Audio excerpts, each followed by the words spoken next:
Testing. Good morning, good afternoon, good evening, everyone. How's it going? Happy Tuesday. I hope you guys had a good weekend. I was trying to remember what I did. I did as well. Good morning. Good morning, good morning. Hello, humans. Hello, earthlings. We have a puppo here as well. He's having a snack. Hey? You eating your snack, Baba? He's like, yeah. Is that tasty? You're very blurry, but I need to just instigate the non-autofocus for the purposes of this project. But yes, hello. So, before we get started, we have a couple orders of business. I am determined to actually do some progress on this. Because I think last week when we worked on this, we got like less than 100 stitches done, or like just over 100. I don't know, it was bad. It was the productivity level was at an all-time low. But that's fine. We were busy. We were distracted. So before we get started, I'm going to distract y'all again. So, we have another, we have another mini spooky haul. I think, not unfortunately, I think the spooky haul happened so early in the year to coincide with the Halloween party that I just keep acquiring more stuff over the course. And you know what, though? In my defense, not all of the things were purchased by me. Liam bought one of the things, so I think that puts me in the clear. Just saying. So, let's transition over into... I need to make sure that I have the correct mic in this setup. Yes, perfect. Okay. So, step one. I got tattoos. Specifically 3 tattoos. This is kind of... I guess it's probably easier to see them probably under here. They're upside down, but you can see them. So that happened on Saturday. They're in their sort of peely stage at the moment, but they're super cute and I love them, and they're like a little secret spook. The way that they're sort of on my arm is that like they're a bit sort of internal, so like you can see the kind of the ghost if you're kind of looking at it, and then if not, you go, well, bam! 3 spooks for the price of 1. Because, I had to. We've already... Oh, is it? Oh my god, no way! Oh, that's awesome. I love that for us. Yeah. But yeah, it's been very good this year and only bought 1 cauldron, which is now... Oh, I like that! Sauce packet holder cauldron. That's incredible. That's a brilliant idea. So, the other one, too, is I got myself... I call these adult sippy cups. That's just, I guess, what is it? The professional term is a tumbler. Is that the appropriate term of this? Hi! But yes, so I got, this one apparently glows in the dark as well, so I'll have to charge it up and take a, oh yeah, you can see it. You can see it doing its spooky thing, kind of. But yes, got this. Very excited about this. This is obviously going to be around all year round. Hello, Nicole. Good morning, good afternoon, good evening. How are you? So we procured this. I didn't have a pumpkin spice latte. I had a pumpkin cream cold brew when I went to Starbucks, and it wasn't bad. I'm still trying to get the pumpkin-y flavor. Yeah, thanks. I bought this last year. It's my Lydia Dietz inspired outfit. I picked it up from, I think it was Hot Topic last year. So this is my... And then I figured, we do the striped scrunchie for a little bit of a Beetlejuice inspired look today. Amazing. Yeah, they are. Yeah, they come to the little pointy points at the end. I am wearing a web on a web. This is some webception today. It is some webception today. So yes, we bought that. And then I also bought... So every year, Marks & Spencer's releases a limited edition tin. I think they started doing this for Christmas, where they do like a shortbread tin for Christmas, but they started doing it for Halloween. So every year, they have a different one. They had haunted houses, so they did 2 haunted houses. And then this year, they did this pumpkin. So Liam gets the shortbread because they are full of the glutens and not for Tasha. Does whatever a spider Tash does, you better believe it. But it's cute because it's not bad because he has 2 different faces and we can mix and match the faces. So we can pop his head off, and so we can either have that or we can do the more spooky option, or do you know what I mean? So we have mix and matchables. But yeah, so Liam is consuming the M&S shortbread. He's not opened it yet. The bag is sitting right over there on the desk. But we got that. We also got this because they're adorable and I couldn't not. You guys, maybe you might be disappointed or proud of me depending on your perspective on things. I did not buy a large mushroom squishmallow named Malcolm. I resisted, but you best believe that this little buddy came home with me. Though, it's kind of ridiculous because, for instance, I bought Shadow all these Halloween toys for the Halloween party. He was so sus about all of them. As soon as I bring this bad boy out, he's like, is that for me? And I'm like, no, it's not. And he goes, I'm pretty sure that's for me. Yeah, I think that's what it was. I think that's why I didn't, because you're right. It was looking a little too phallic for me. Whereas this guy is cute AF. So we had to do it. We had to. And then I'll show you the thing that Liam got before I show you the last thing that I bought. Oh, non-Halloween related, but autumn related and wonderful. I also got this blankie, which I love. So it's got little mushrooms on it. It's fuzzy.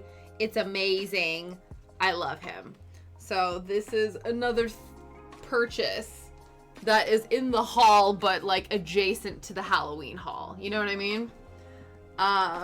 It is. It's kind of like Tash merch in a way. Definitely. Okay, and then it was very exciting because I think I went for a walk with Shadow on Sunday, and then I came home and this was in the kitchen waiting for me. So Liam bought me a neon pumpkin, which is super cute. The only problem is it's quite heavy, so I don't know where I'm gonna hang it. Because I think maybe like hanging it somewhere here, but like if this is not gonna fall off the wall, like we need to drill a hole in the wall for it. So we'll see what happens. I think what's gonna happen is for Subaween, which is exactly a week from today, I'm gonna be doing that in the spare bedroom. I think I'm just gonna end up piling a bunch of spooky things all over the sofa. Just because that's the only place we can stick it that is like temporary. Or else, like I said, we're gonna have to start drilling stuff into walls and things. Honestly, to be fair, the fact that he bought this, because I was resisting the urge to buy, like, there's bat ones, there were pumpkin ones, there were ones that spelled out boo. So that was very nice. So that was really amazing. But the pièce de résistance, I thought about this. And I was like, no man, fuck it, we gotta. It's massive. It was from the grocery store. He quite heavy. Apparently you can also hang him on the wall. Look at this pumpkin. I couldn't not. This is now, I think, the largest Halloween decor item that I own right now. And watch this.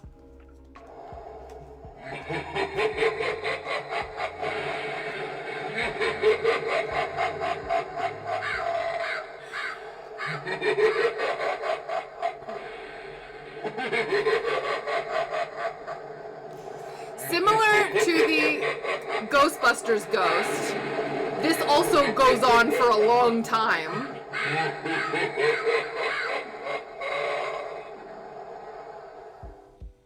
Yeah, so you can also put him on sensor mode. So he's got a little sensor here, so he'll turn on when people like walk by and stuff like that. Yeah, it was from Asda. So one of the grocery stores here in the UK. Asda seems to do really good Halloween stuff. So yeah, I saw him and I was like, do we do this? Do we do this? See, at least though, I said to Liam, and I think he agrees, and we justified it, that my brain still thinks, okay, where am I gonna store this for the rest of the year outside of the spooky season? I've got a new pumpkin. Yeah. And luckily this will fit in the loft. So to be fair, I went into TK Maxx on the Saturday, just to see what was still left, and they did have some little bits, but they had like a massive, like, Sleepy Hollow, what is it? The Pumpkin Horseman guy, the Legend of Sleepy Hollow pumpkin guy. They had a massive statue of him on a horse at TK Maxx, but it was like a solid thing, and I was like, I can't in good faith bring this home. First of all, I can't even carry it to the car, let alone bring it home. So yeah, at least that is plastic. It's not so big that it won't fit anywhere. So yeah, those are the new spooky acquired items. Yeah, truly. There was also a giant like skeleton lady as well, but I was like, hey ho, we will do. Yeah, I would rather, and also too, I think they were like expensive. They were in like the 50s and stuff like that. And I'm like, if I'm gonna spend over 50 pounds on a Halloween decor item, it's gonna be one of the fun inflatables. Cause then again, you can also pack that up and stick it in the loft again, right? Exactly. Yeah, large flat, exactly. Like giant sort of like window displays or things like that you can fold up nicely and then tuck away again. Cause absolutely it is difficult. But yeah, we're just doing all the Spidey webs today. Probacus, hello, how are you? But yes. Friggin' speaking of toast emotes, I don't have beef with toast. I blame toast though for my new obsession that is, Disney Speedway. Cause I played that for, many an hour last night, and he was the one who told me about it. Ha ha ha. I like that one. Yeah, Jinkies. Yeah, Probacus had never heard Jinkies before. He was, his world view was expanded on Friday. This Friday we have our last spooky Discord watch party. We're watching the newest Haunted Mansion, which I'm very excited about because I haven't seen it yet. No spoilers, but that's what we're doing this Friday. But yeah, we did Scooby-Doo double feature yesterday, or not yesterday, on Friday, and it was so fun. And I was a little bit upset because you know I love the Hex Girls. The Hex Girls are my favorite. I want to be the Hex Girls. They are Spooky Josie and the Pussycats. I'm obsessed with them. The songs, obviously aside from the Hex Girl song, which is like their intro song, which is very cool. Their Earth, Wind, Fire, and Air song is like, okay, it's like meh, which is sad because as a girly who literally has the elements tattooed on her, like that should be my vibe, but it like doesn't rock as hard as I want it to. The songs on the end, in the credits of Scooby-Doo and the Witches Ghost, and even during Scooby-Doo and the Scooby-Doo Zombie Island, went so hard. Like, I want to find the bands who do this music, because, like, they absolutely killed it. It's like how in What's New Scooby-Doo, they, Simple Plan sings the theme song, and, like, that goes hard. So, like, they've had, like, a time where they have constantly been doing like the pop punk music in Scooby-Doo, and like it's universally incredible. Yes, I know you've been a busy boy.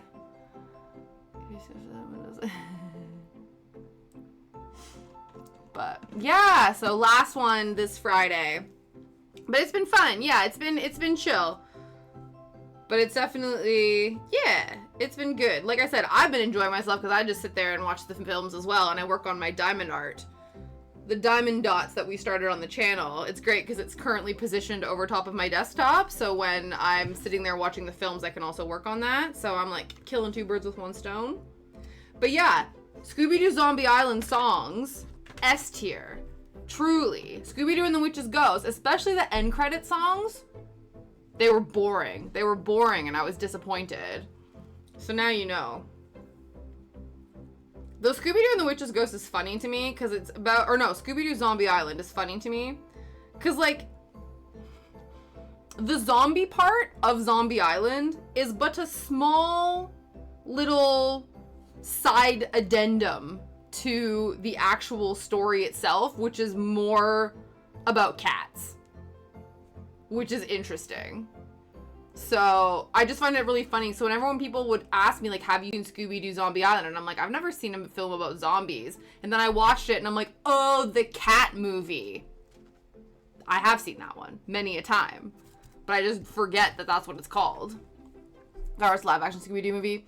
I actually remember seeing that. I don't know if it was the first one or if it was the second one. Jess, if you're still in the chat, was it the first one or the second one that we went to go see? It was a date with these two brothers, but I was going out. It was like a double date, but like not really a double date, where I was going because I wanted to go with the younger brother and the older brother was supervising, but then later on I had a crush on the older brother. It was a mess. But I think we went to go see Scooby-Doo in the theaters and it was packed. So we had to sit at the very front in like the nosebleeds part of the theater, the part where you're just like staring up the entire time. But yeah, the four of us went. So I remember seeing one of them. I can't remember because there's Scooby-Doo and then there's Scooby-Doo Monsters Unleashed, right?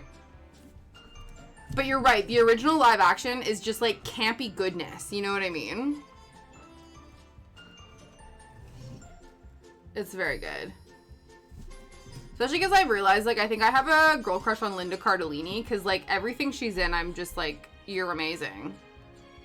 She's a wonderful lady.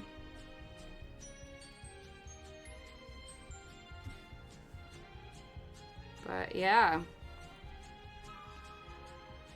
Kind of wild that we sort of only have like this is the last full week of the spooky season, and honestly it's been incredible. It's been like such a fun ride. Her voice and smile, yeah.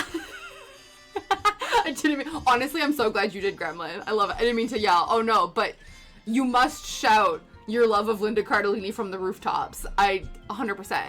Also too, when I found out that she voices, I'm pretty sure she voices Wendy in Gravity Falls, who's like the cool older girl that Dipper has a crush on. And honestly, Wendy's very cool. Though I did say this, when we were ranking attractive cartoon characters, I did say that Wendy reminds me of Patats. But I also think that Wendy's like super cool and attractive and awesome. So I'm like, this is kind of awkward, like, because I'm kind of saying that Patats is like super cool and attractive and awesome. But also I don't regret saying that. Because she knows she is awesome. But yes. No, I've not watched that one. I forgot that she was in it. But that one, I've heard good things about that one, though. I forgot that that was her, because she looks... I don't know, like, she looks herself, but she looks different to me in my brain than in that one. Is it good, though? Only 2 seasons. Yeah. Oh, amazing. Is that one on Netflix or on Prime? I can't remember.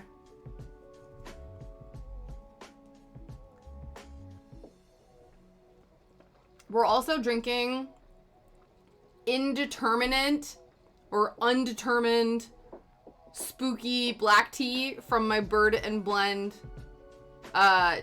tea advent calendar. But when I took it out, the little tea bag had a little sticker on it, but didn't tell me the name of the tea. But based on it, it looked like a black tea. The other 2 teas that I've had so far, or 3 teas, 2 of them have been herbal, 1 of them's been a matcha.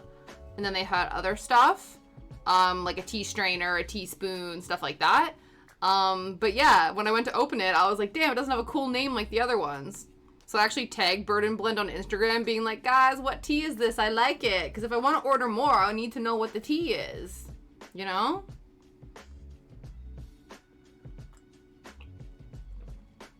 Oh, right. Oh, is that why it got canceled? Like, not canceled, but why they postponed it is because of her health journey. Interesting. Yeah, I don't know. I guess they'll see what happens. Oh, no. Did you have to make an awkward call? You had to... God damn it, Kat. You had to go and do your job. How Unfortunate. How inappropriate. What a pain.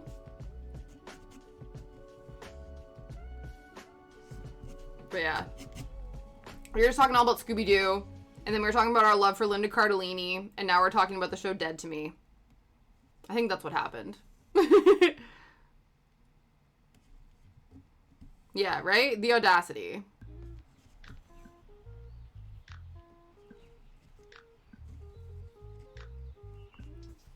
Oh, I got both my flu and COVID booster on Monday. It was very strange though, because I went to get them, and I guess, so I sat down, the guy's like, okay, we're doing both of the we're doing both of the jabs. Which one do you want in which arm? And I'm like, I don't care, do whatever. And he goes, no, you have to tell me, like, you have to make that decision. I was like, okay. So I did that thing, but I guess because when they fill out the form, they have to tell you, like, which side they do. Yeah, we'll see what happens. I remember my coworker saying that she got it done on a Monday, and then kind of by the Wednesday, she was feeling pretty rough. I did have a nap when I got home yesterday, because I had an appointment, then I got my jabs, and I had to pick up my medications. So, like, I was just, like, adulting and, like, health caring myself all over the place. But when I got home, I was like, I need a nap. But we'll see what happens. But the guy was just kind of like, oh, like, it shouldn't hurt too much. Like, you know, if it does, whatever. Like, I'll try to make it as, like, quick and painless as possible. And I was like, homie, I just got 3 tattoos on Saturday. Like, if I have a problem with needles, like, that would be concerning at this point. I was like, bruh, like, don't even. I think it was good, though, because I think I got the flu one in my right arm. And that one, the dosage is bigger versus the COVID one, which is smaller. And I think it was probably ideal to get the smaller amount of a thing in the arm that had already been witnessing needles earlier in that, like, 72 hours. So, yeah, it's more just like, yeah, it was fine though, but I always get a bit nervous because I have historically in the past, like, to be fair, not with, like, the jabs, but, like, when I've had to give blood, I've always, gotten really, like, weak and, like, passed out and stuff like that. So I'm always, like, make sure I have a sugary drink, make sure I have, like, a chocolate bar with me and, like, all that kind of stuff. So I take a lot of precautions to make sure that I don't, like, get dizzy and things like that. But these were fine. Yeah. Oh, gotta try Grandma. Oh, no. Oh, no. You gotta do it. That's alright, though. She's gonna put up a stink about it, you think?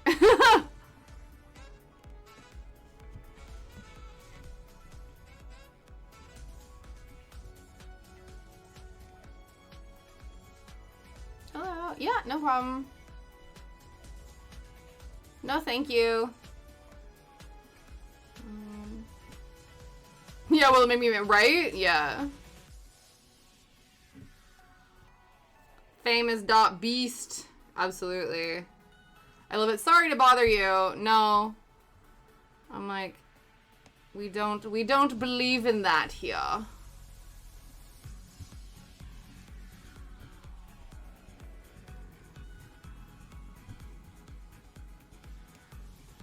Like, we like to get famous the old-fashioned way by having a viral video on the internet. Just kidding.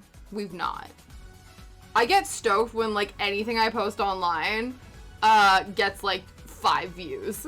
I'm like, oh, we going viral, you know? But, because I'm, like, literally, I feel like I'm, like, my mom. I'm like, more than 2 people have liked this? Oh my god, I'm famous. What one are you? Yeah. Oh, dude, that means Rushki. We're just kidding.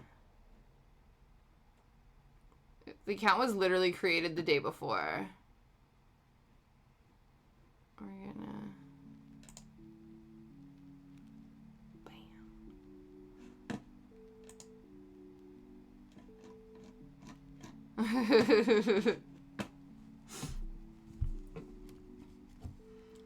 But yeah.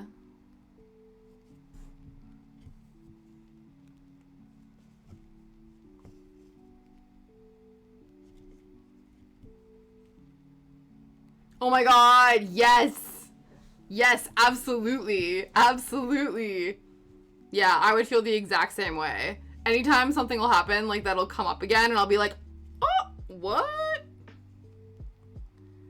And it's not in a way that, like, because I do think people can sometimes fall into the trap when, like, something sort of goes viral, if you will, or, like, pops off. 30 views. Nice! Nice! Hey, man, double digits. Double digits. I love it. But yeah, when something pops off and then you, like, want to try to recreate that, but that's just, like, not how it works, right? So it's best to just sort of enjoy and accept that level of fame, if you will, just for those, like, one-off moments and stuff. It's fun. Yeah. Yeah, I get that.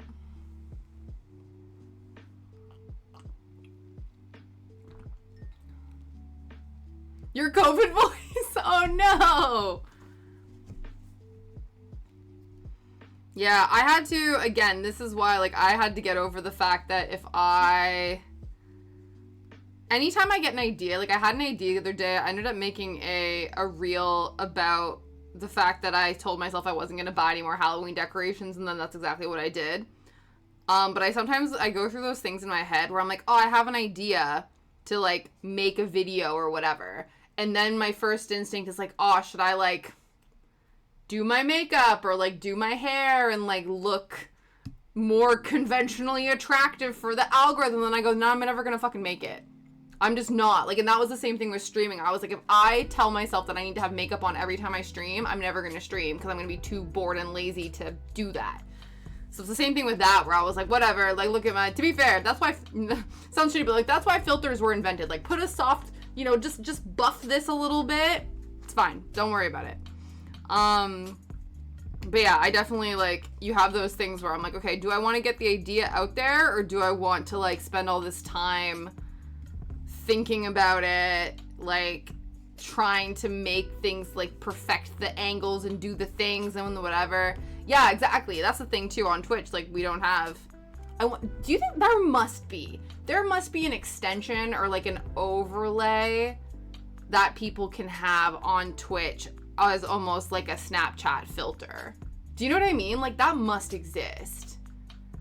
Not that I'm interested, but I just out of curiosity that I'm like, surely the tech is there. Absolutely, right? That's interesting. I guess, though, because usually people have, like, ring lights and they have different, you know what I mean? Like, different lightings to do those sorts of things. But, yeah. Interesting. I guess at that point, though, you might as well just go the like, oh, what are they called? Like, the VTuber route. You know what I mean? If you're gonna put so many, like, filters and things on yourself. Yeah. Oh, probably.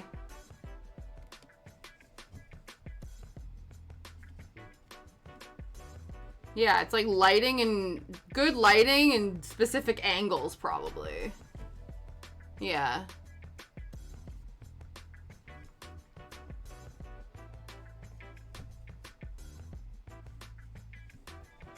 I just get, again, the best thing that I found with getting older is the level of fucks that I give about, like, being aesthetically pleasing or doing all, you know what I mean? Like, all that kind of stuff. It just diminishes over time, and I feel so much healthier for it. Cause, like, I was, you know, I wouldn't trade going back to my 20s, going back to my teens for anything. The amount of insecurity and the amount of time I spent worrying about shit that, like, doesn't matter at all, but especially when you're a teenager, so much stuff feels like the end of the world because your brain's not your brain's not developed, right? So everything you experience is so heightened because of how your hormones and emotional regulation and all that kind of stuff. Yeah, like, it's just, oh, right, for preventative measures, I see, yeah. Go back just to, like, do some damage control. That's fair. But yeah, to go back and experience that, like, the level of insecurity, the level of, like, worrying about things, like, all that kind of stuff. It's just like, man, yeah.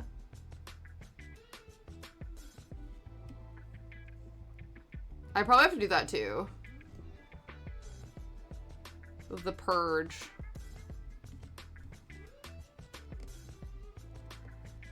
But, yeah. It's very interesting, though, because I do find, like, I don't know if it's, like, a sweet spot or what it is, because I do find that some people, I don't know if it's a generational thing, too, that there are some people who do get older, but the level of fucks they give about stuff is still at an all-time high. And that's very interesting to me.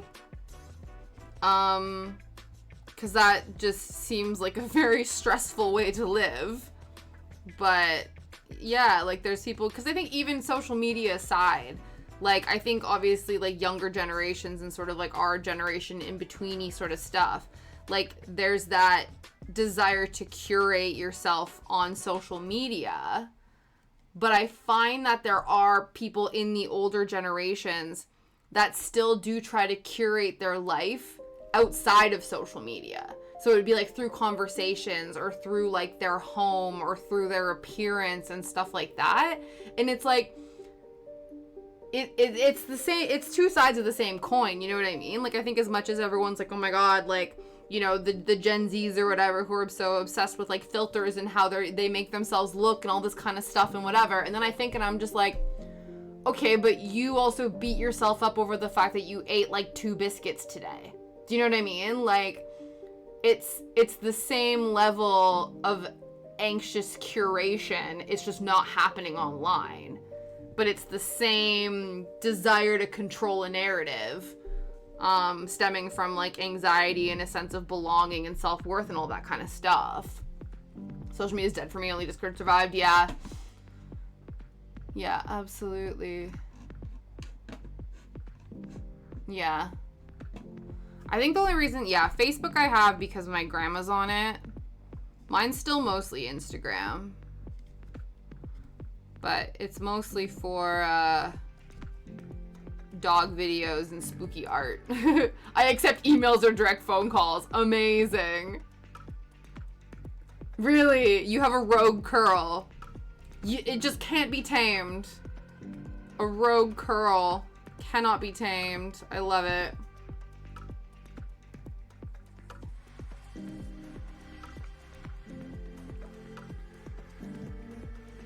Emails are nice.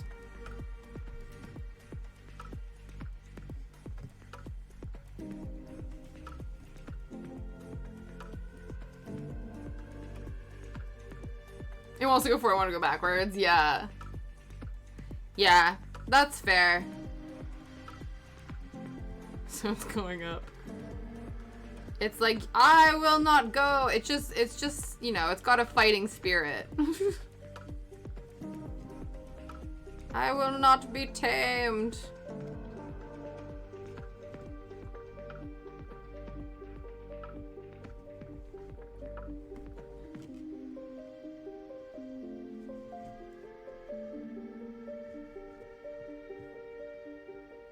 Yeah, I've not deactivated things, but I've taken it off my phone and stuff, and I've not attempted to go on there in a while. I think I still have like auto tweets for when I go live. So I think that's the only reason I've not fully gotten rid of it, but I don't even know like if that reaches anybody, you know what I mean?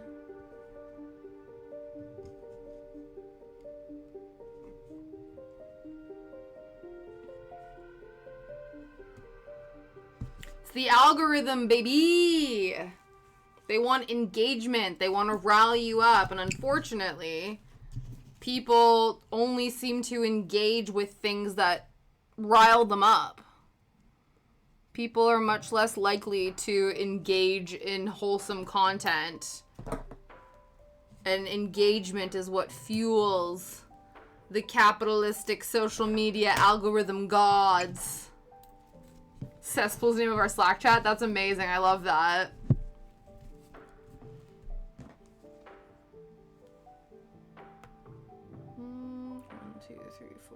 One, two, three, four, 5, 6, 7. 1, 2, 3, 4, 6, 2, cool. People need to read Jane Austen.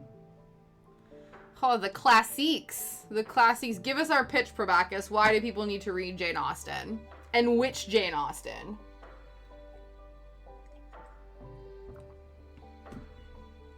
Oh, that's cool.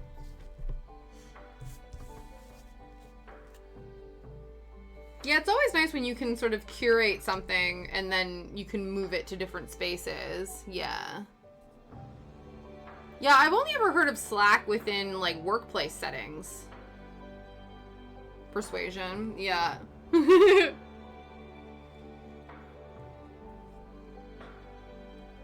I've heard of that one. That one I've not read. Though, were you aware of the god-awful kind of adaptation they did with Dakota Johnson? I've not watched it, but I've heard cringy things about it. I found out that oh, really? Uh-oh, that's not good. That's not good. Yeah, I do find that sometimes when there's groups and stuff, they can be great motivators, or you can just see how far you're falling behind and how far everybody's going without you and feel like you're being left behind, and that can really feel shitty. I get that, definitely. Yeah. Should talk now. What time is it, Probacus? Spread the word. Tell me about it.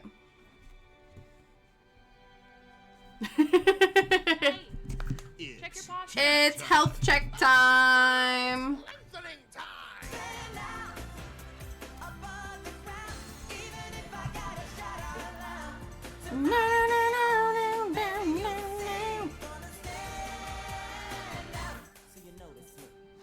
Speaking of which, so I had mentioned that I've been playing that I think it's called Disney Speedway, Disney Speedsters. I don't know, the Disney racing game.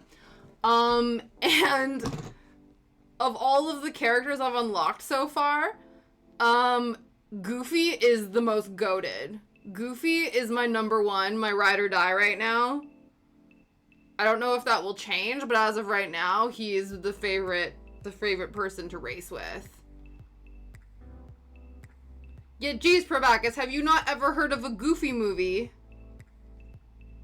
Followed also by the extremely Goofy movie, which is all about disco. It's not all about disco. It's about the X Games and university and romance and all sorts. But disco is involved. Okay, we gotta do our eyeballs as well. Remember, 20 feet away for 20 seconds. 1, 2, 3, 4, 5, 6, 7, 8, 9, 10, 11, 12, 13, 14, 15, 16, 17, 18, 19, 20. It is a bop, honestly. Yeah. Goofy movie. I was gonna say, we might need to have another movie watch party time, and we maybe do Disney version. All the animations.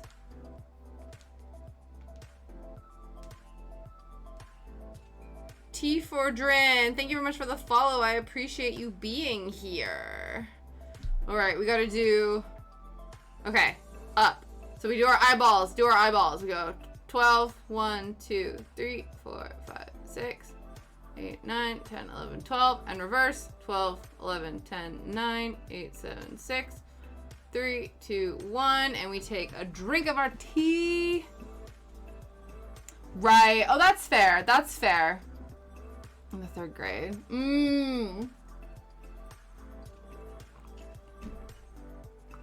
Yeah.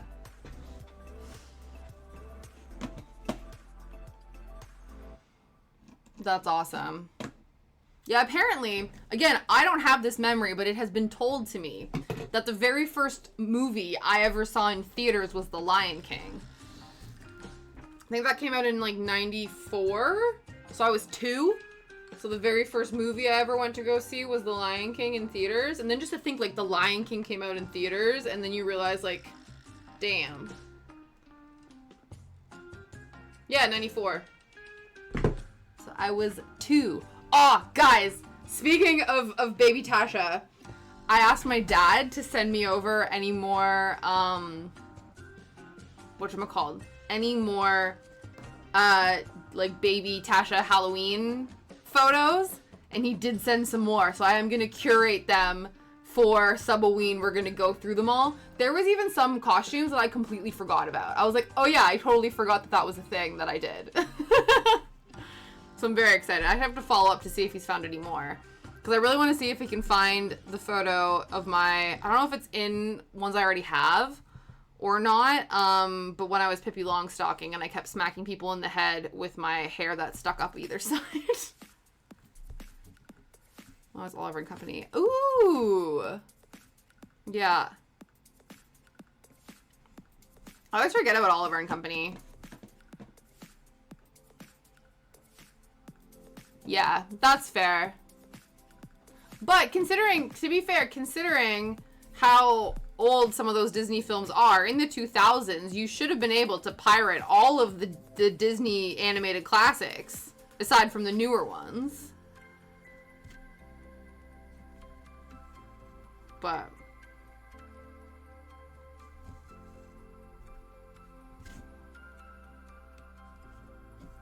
considering that you were taught how to download music from a young age, Probacus, you would think that your dad would also teach you how to pirate movies.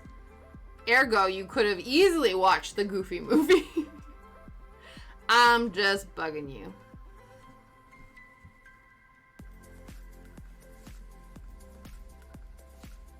Ooh, I have a cramp running down. Oh no! Jeez, that's really intense.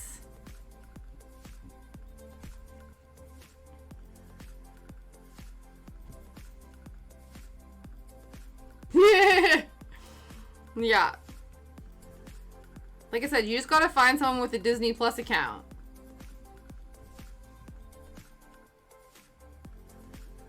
But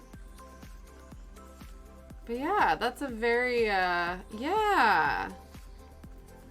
Would walking around help it, or would that just make it seize up more? You know what I mean?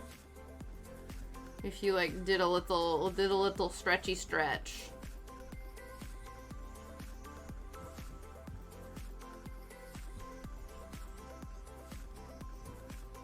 Yeah.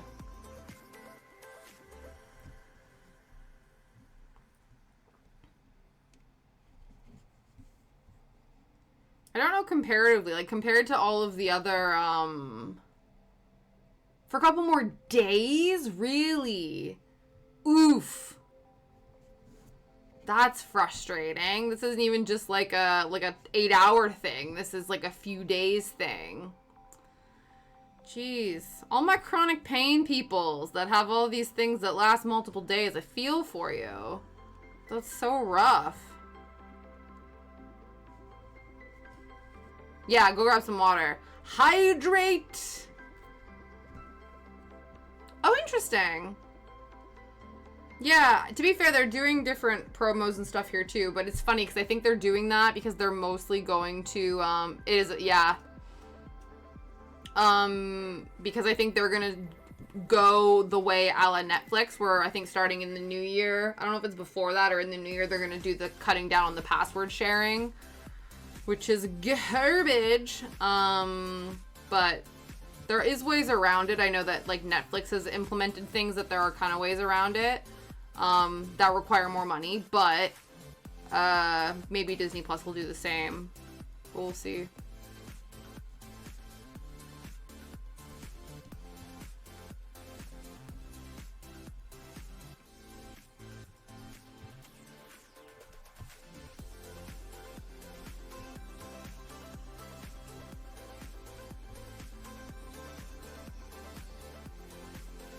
Yeah.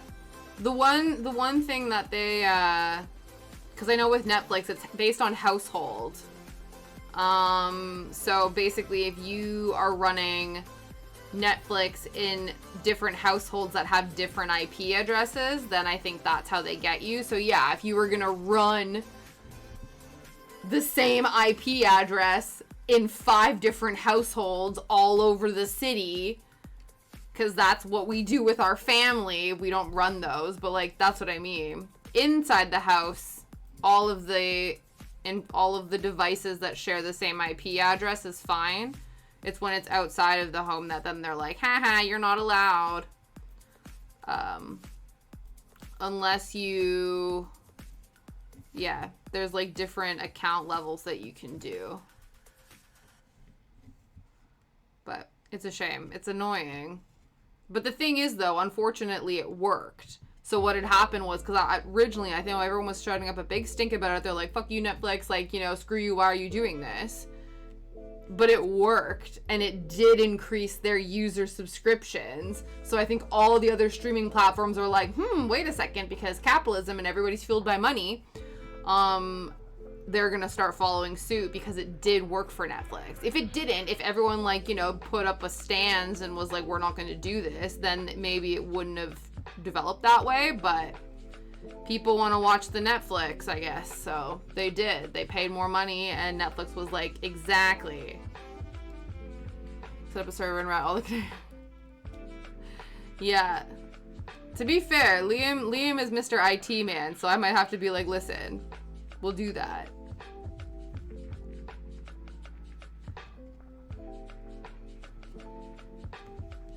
To be fair, though, he ran an ad blocker via a Raspberry Pi on for our TV so that we could get ad-free YouTube. But now I think the adverts and the videos run on the same... I can't remember what it was. He explained it in a way that basically they embedded the ads into the videos, and so the technology can't differentiate between the two anymore like it used to. Yeah.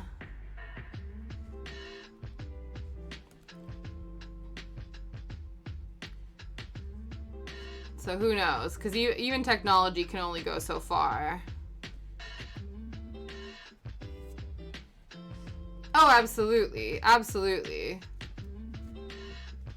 Yeah, you follow whose pockets are being lined to find out the true intentions of people.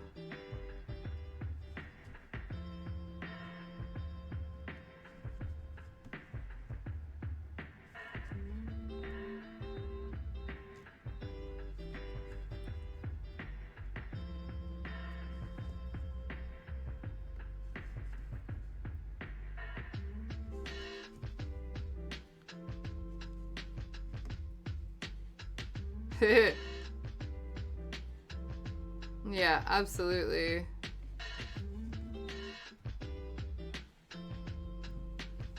We don't pay for Max anymore. Yeah. Yeah, that's what we ended up doing, where it was like we have the ad-free package or whatever, and then you can add additional accounts onto your package for like an extra $5 a month or whatever, versus if they were to go and get their own package for $5 a month, it would then have ads. But because we're tacking it on to ours, they get all the benefits of our like premium membership without having to pay for it. It's like a tack on, which again seems kind of dumb to me, but whatever. It all works itself out. Yeah. Like Paramount. Yeah. Yeah, that's the one that we never... I think they tried really hard to promote Paramount over here, but it was weird because I noticed this the other day where because I was like, okay, Paramount Plus is kicking off in the UK. That means all the Nickelodeon IP is going to end up over there. But in the last few weeks or whatever, a bunch of Nickelodeon stuff has been added onto Netflix here. So I'm not sure if maybe it's like Paramount's not being successful over here, or it's like Paramount will have, you know, this many seasons and then Netflix will have this many seasons or whatever it was. But like it was newer stuff that they then started newly were adding onto Netflix, and I was like, shouldn't this all be over on Paramount? You know what I mean? Pharma Flask, hello, good afternoon. I hope you're having a fabulous Tuesday. But yeah, the one that we don't end up using very often is Prime, but we have it because we order a lot of stuff via Prime. So that's the only reason we end up having that one, but I always forget that there's movies on there, like movies and shows. I'm like, oh yeah, duh. But yeah, there's just so many now. Like, there's too many. I think, to be fair, we're, like, in all aspects of content consumption, we are oversaturated. You know what I mean? Like, there's too much media. There's too many options. There's too many platforms to do those things. There's too many different ways to connect, but in a way that's not very deep. So, yeah, there's just oversaturation in the market across the board. And that's why people end up pirating shit, because they're like, I'm not going to have this service for this thing and this service for that thing when I can just go pirate all of the things I want. And then, you know what I mean? Work's busy, though. Aw, man. Kicking off the week with a, I don't know. I was going to say with a clusterfuck, but, you know. Making you earn that cash monies. Dropping us some good shows. Okay. Oh, interesting. I don't think I've ever heard of that one. And then I don't even know, like, what Tubi is. Like, is that... I don't know if that's just a North America... Like, an American thing. And because I know that Hulu... I think Hulu is owned by Disney. So any of the Hulu stuff ends up on Disney Plus, like, months later. Which is another thing, too, which is also ridiculous. Is, again, there's all of these streaming services... But then some of them are all owned by the same conglomerates. So there's no, like, competition in the market, right? Where it's like, okay, all of these things, it looks like you have 3 different services to choose from, but they're actually all owned by this guy up here. And so you're really not, like, why? Why did you do that? Just put everything in one place.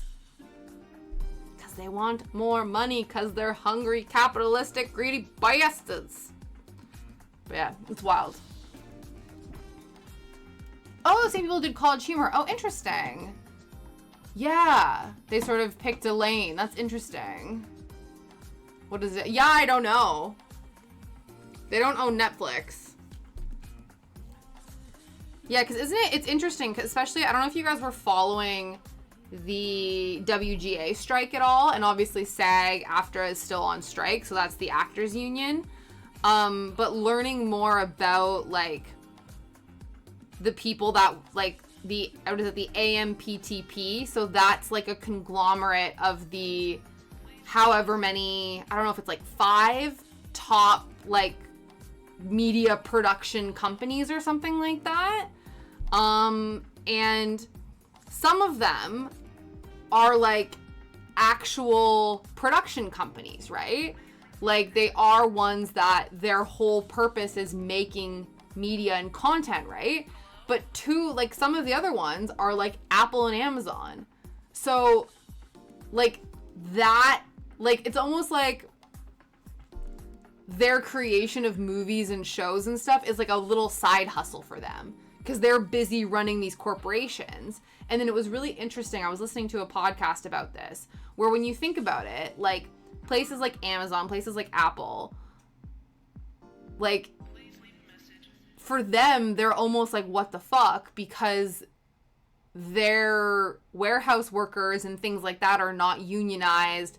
A lot of them don't get paid a livable wage, stuff like that. So they're used to undermining their workforce in order to appease their capitalistic nature, right? So then when writers and actors come to the table and go, no, we want to be treated like human beings and given livable wages, they're like, that doesn't compute with us, because the rest of our labor force in these other industries that we own have not caused this bullshit for us before. What the hell is going on? Whereas the other ones, like the creatives, like the actual production companies that their whole sole purpose is the creation of media, they have to kind of take it a little bit more seriously. But yeah, it was just really interesting to sort of hear that, where it's like, yeah, now like the production companies and people that are in it for the love of storytelling and the love of the creation of those things don't really exist. Like, they do, but they have to share the distribution media power with these companies that only just kind of like dip their toes in this as a side hustle. And so their values are completely different. So I can only imagine, like, you know, okay, you're an amalgamated company and each of the companies have different interests that they're trying to appease, and they have to kind of come together and unify in order to reach these deals. And then the bullshit behind that as well is A24, which is an indie production company, was like, yeah, we'll meet all your deals. Like, this seems fine. Absolutely. So they're an indie production company that's a much smaller scale than all these massive conglomerates. And they're like, yeah, absolutely, we'll meet all your deals. This seems totally reasonable. But the ones that are making bajillions of dollars are like, wait a second, you want 2% of our earnings? Then that means I might not be able to buy my third yacht. I don't think that works, you know? So, it's very interesting. Yeah, they did, absolutely. Like, oh, freaking, was it Bob Iger when they're interviewing him and he's like, I think they're being unrealistic. And I'm like, oh, you think that from your giant McMansion, sir? You think that writers are taking the piss by wanting to be paid appropriately compensated for their work? Interesting. Interesting. Yeah. They're pretty, yeah. Exactly. Like, there are ways to do it properly in ways that appeal. Yeah, that just, you know what I mean? Yeah, absolutely. But if you're more invested in your shareholders than your workforce, then I think that your company is broken.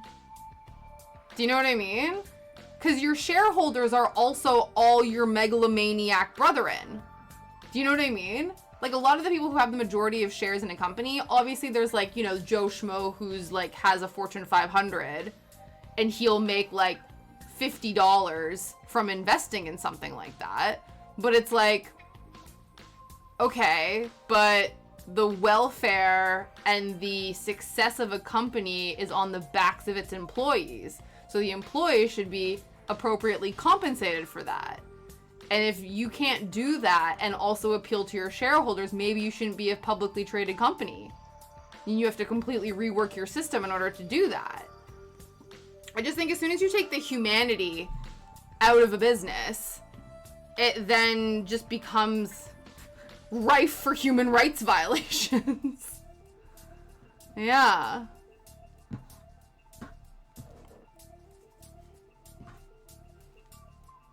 Yeah, I guess what the thing is, though, Probacus, is there is no balance. The balance has been in favor of the shareholder. Here's the teeter-totter, here's the shareholders, and here's the workers. It's been like this for years.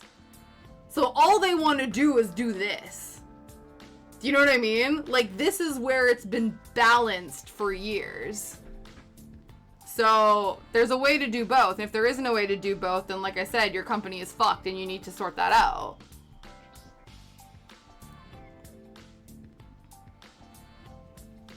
Yeah. Oh, yeah, the freaking, yeah, the petrol prices. It's like, oh, yeah, yeah, we're gonna have to raise the price of petrol because, you know, it's, like, been a really tough year. But also, we're tiding record profits for our shareholders. Yeah.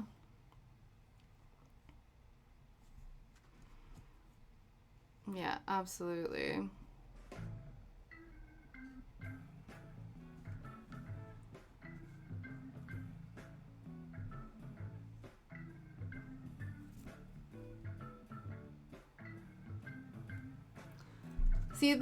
That's interesting though, Probacus. So yeah, they're demanding their money the same way that the workers are demanding their money.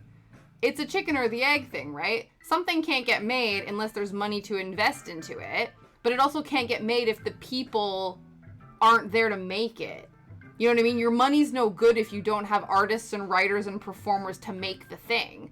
And also, not being funny, I'm pretty sure the box office success of the last few Disney movies have done more than enough to fund the next round of Disney movies.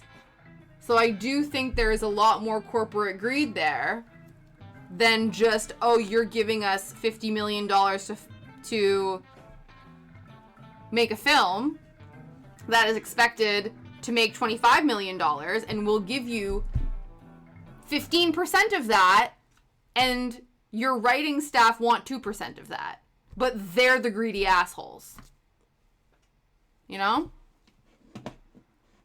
Yeah.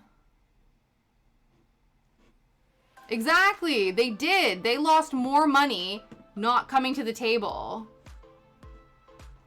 I think what was it? It was like, I think less than 2% of every company needed to provide less than 2% of their profits in order to meet the deal of the company, and they were losing record numbers of money. So if anything, their shareholders should be pissed about that, because that's the money that they lost that the shareholders aren't going to get paid, all because they didn't give a measly 2% to their workers. And now SAG is still on strike for the same thing. Is it about the money or is it not about the money? Right? It can't be about wanting to pay the shareholders and then refusing to make money to pay said shareholders. You can't have it both ways. You can't want to make money and then deny your company's ability to make money just because you are having a power trip. You know what I mean? I'm like, get your head out of your ass and make good decisions. Absolutely.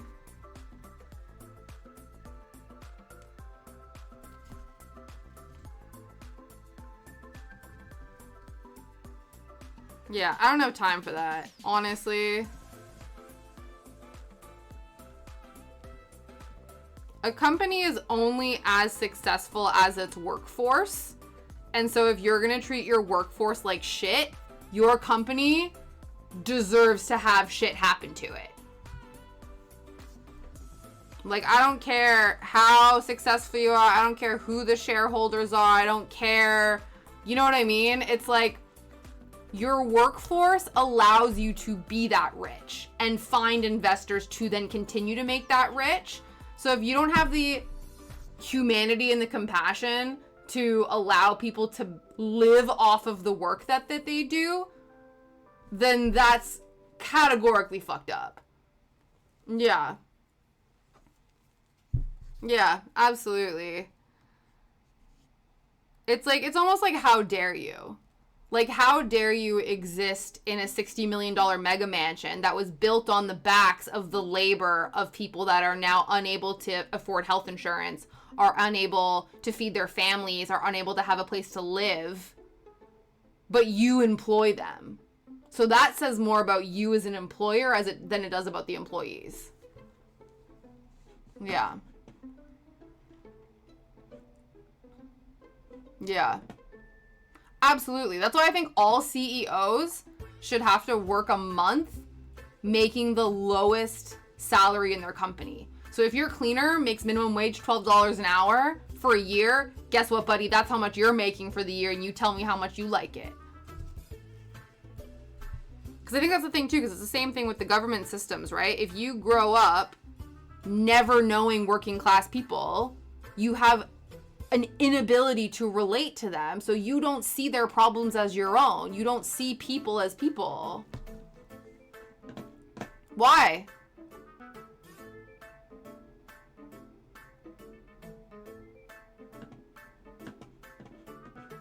Yeah, but it would give perspective.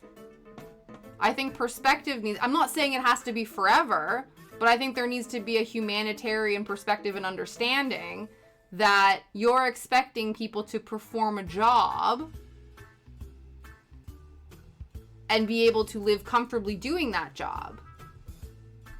I'm not saying that it has to be forever, but I think it needs to be an understanding and a perspective.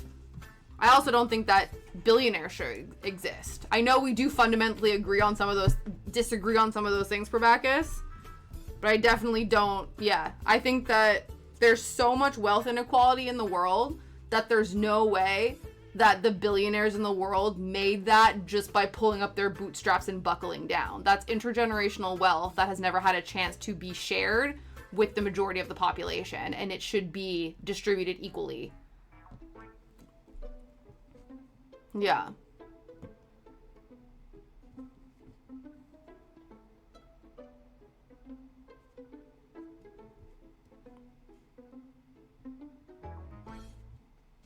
Yeah.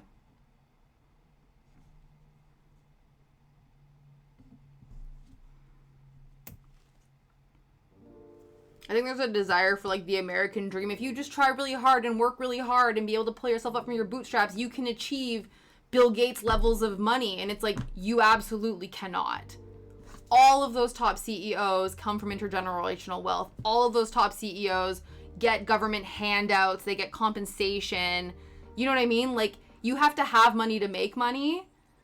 And that's why it's unfair that they can sit there and be like, you just have to work really hard. And it's like, oh, okay, also have like a $50,000 grant from mommy and daddy from my upstart business. No, I don't think so. Disagree.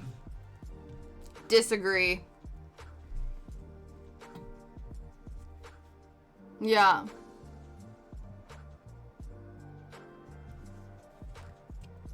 I think people don't have the capacity to take pride in their work if they're starving, if they don't have food security, if they don't have housing security, healthcare. Laziness is not, like, there's no such thing. There's just a reprioritization of Maslow's hierarchy of needs.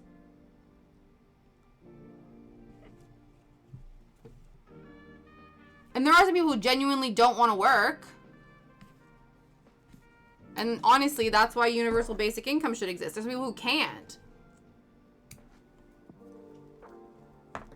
Like, not being funny, the only reason that I am not a mental basket case who has really bad mental health like I did probably 3 years ago is because I'm in a privileged position where I do not have to work to make ends meet. And, like, that's one of those things that I am very aware that I am in a position where Liam makes enough money on his income that I don't have to work in order to provide food, shelter, and medical care for myself and for the people that I care about. But I know that if I was in a position where we were struggling with that, I would have to work 40 hours a week in a job that I hate, that would cripple my mental health.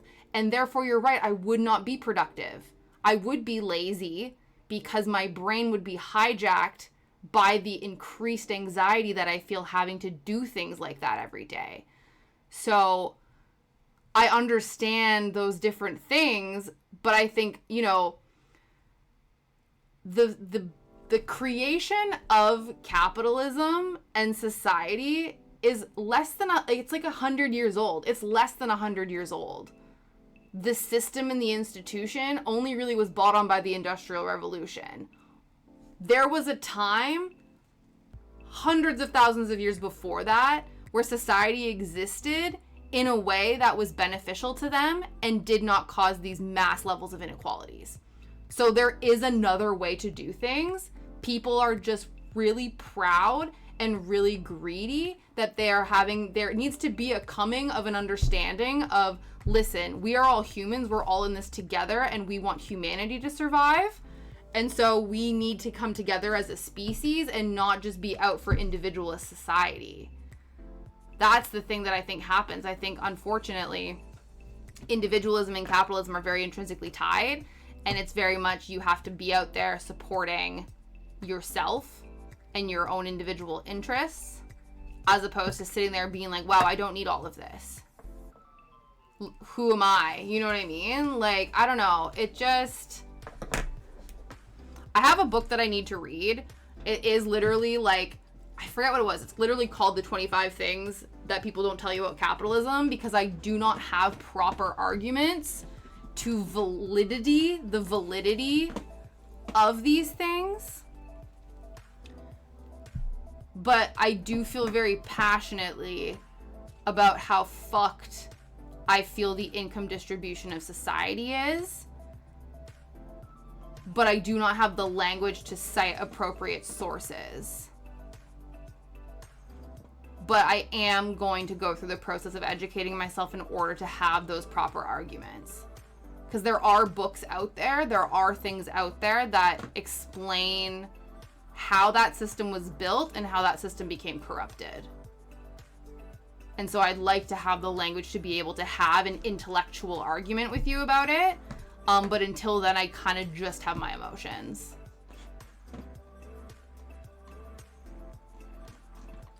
Yeah.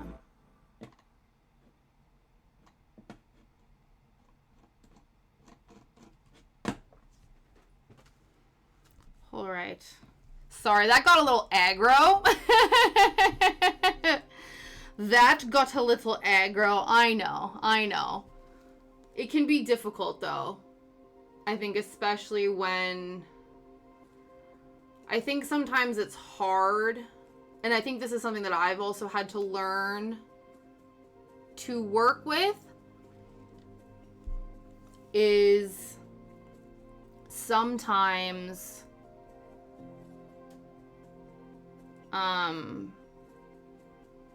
it can be emotional when you see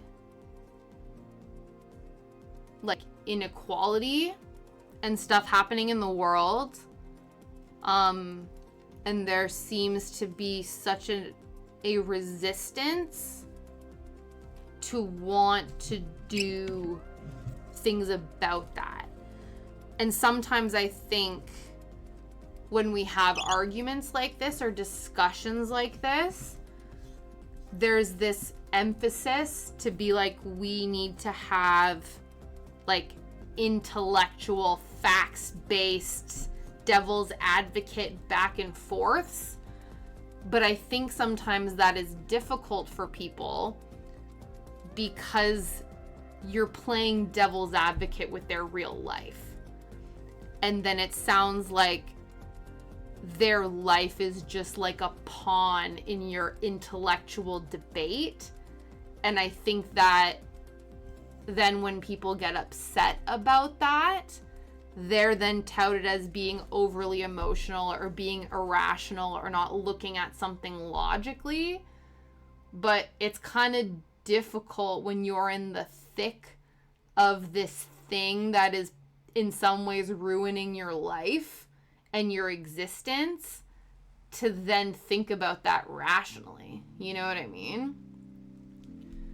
It's interesting, but it's difficult. And yeah, definitely.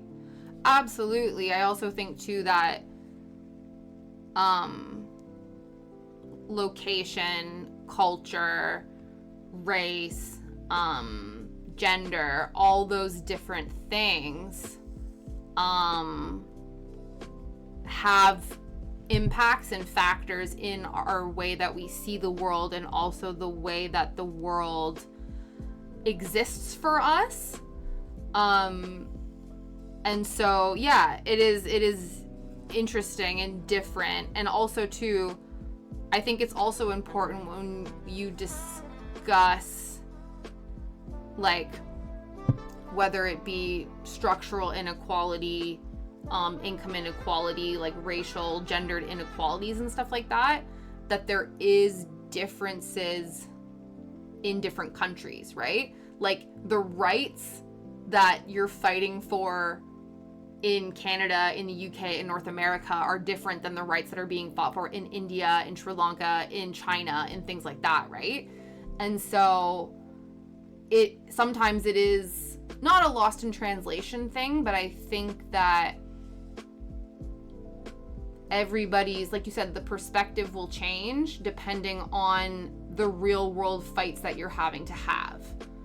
And if those real world fights that you're having in your day-to-day life are different, or maybe not even on the radar of other people, then it can sometimes be difficult to have those conversations. Yeah, definitely. Mm-hmm. Yeah. Yeah.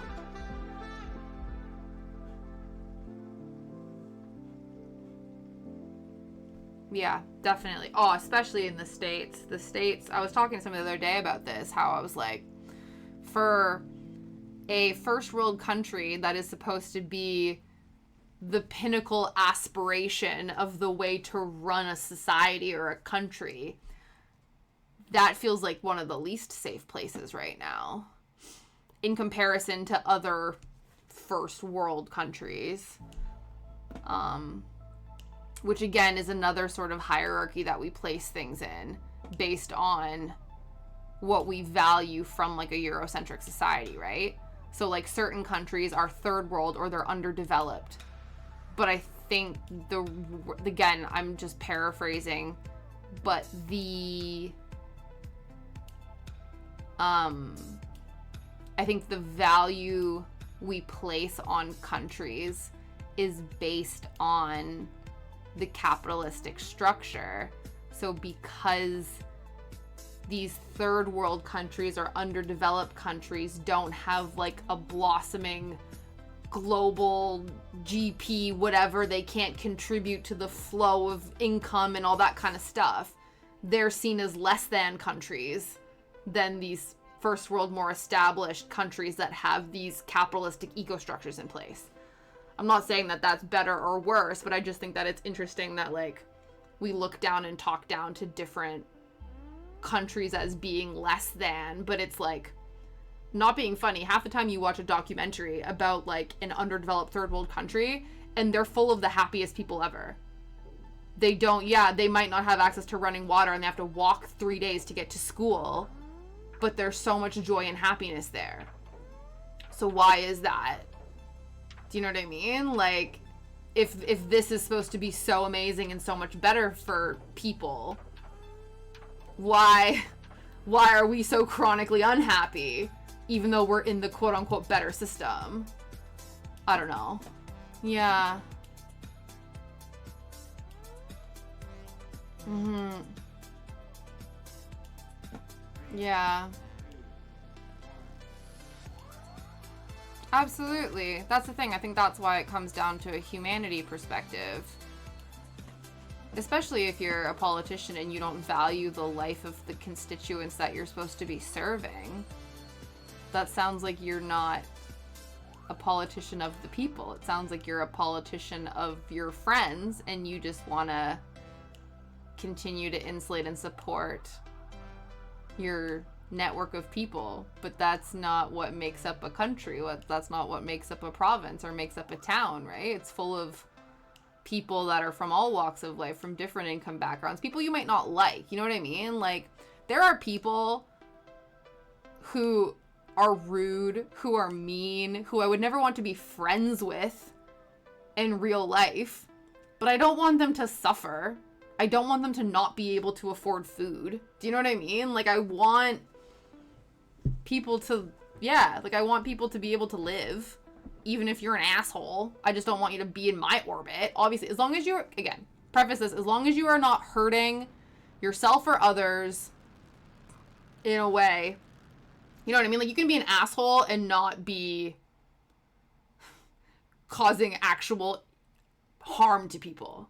You can just be a grumpy jerk, but that doesn't mean that, like, you're a terrible person. I'm not saying you know what I mean? Like, I'm trying to make a difference where I'm not like, oh my god, everybody kumbaya. There are fucking terrible people out in the world.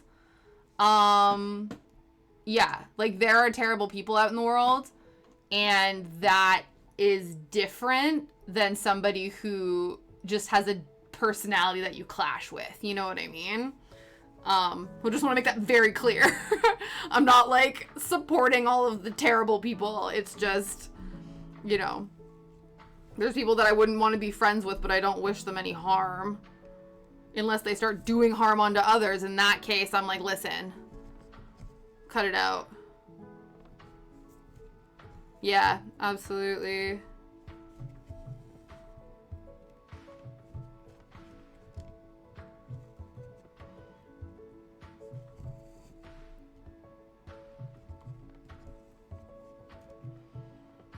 Yeah, the world is messy and complicated, but I think it's also important to remember the beauty of it and the connection and the wholesomeness and, like, you know what I mean? Like, I think, I don't know, like, like, you just think, like, okay, if all of this disappeared tomorrow, would you be happy?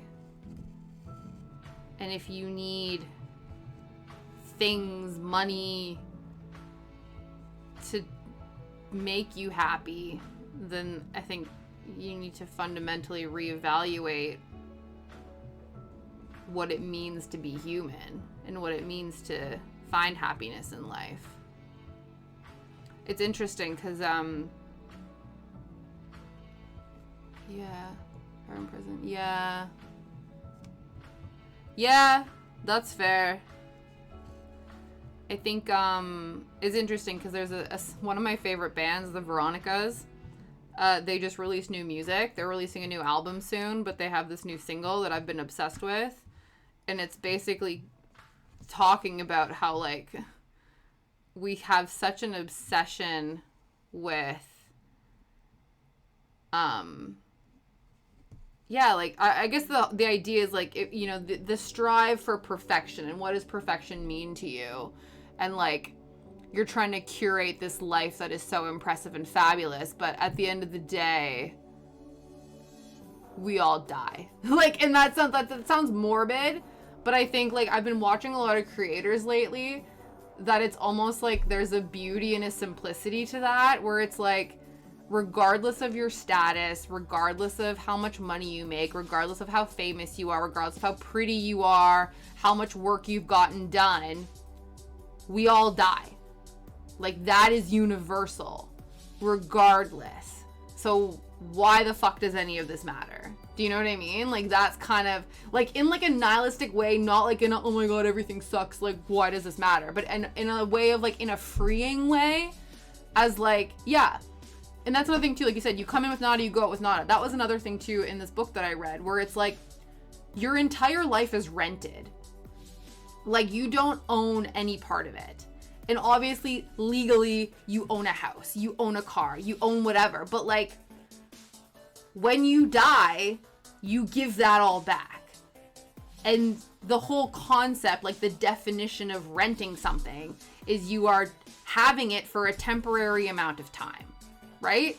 And that temporary amount of time might be you living into your 80s, living into your 90s, maybe you're 100.